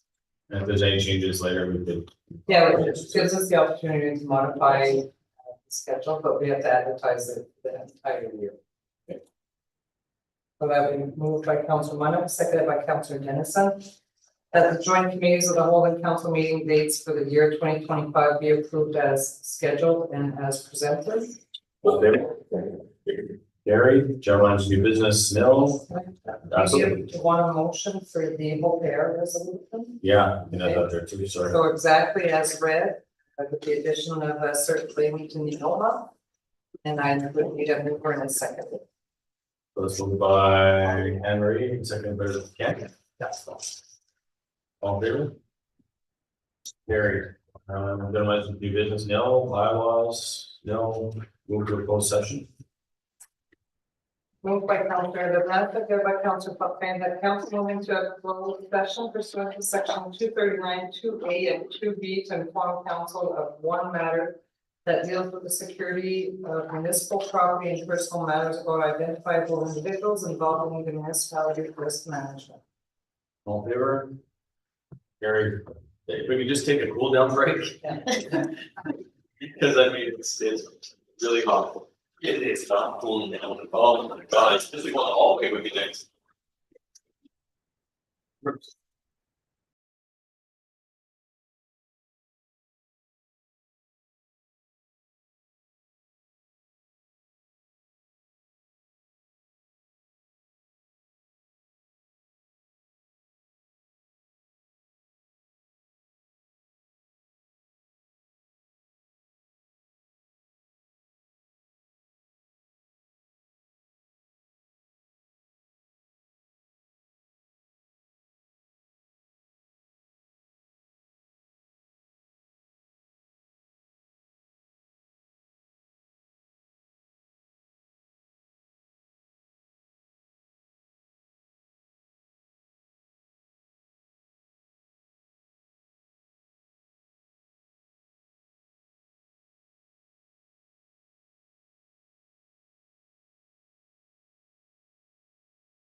Yeah, that's okay. All right. Motion to adjourn and close. I did it, yes, I didn't check it off. Motion to report back.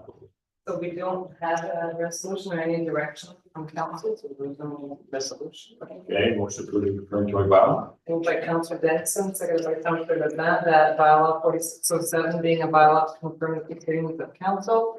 Being that it can pass, that the corporate seal be affixed thereto, and that the bylaws are signed by the meeting clerk. Carried, motion adjourned. Moved by Councillor Benson, seconded by Councillor Newton, that the meeting be adjourned at 9:25 p.m. All in favor? Carried.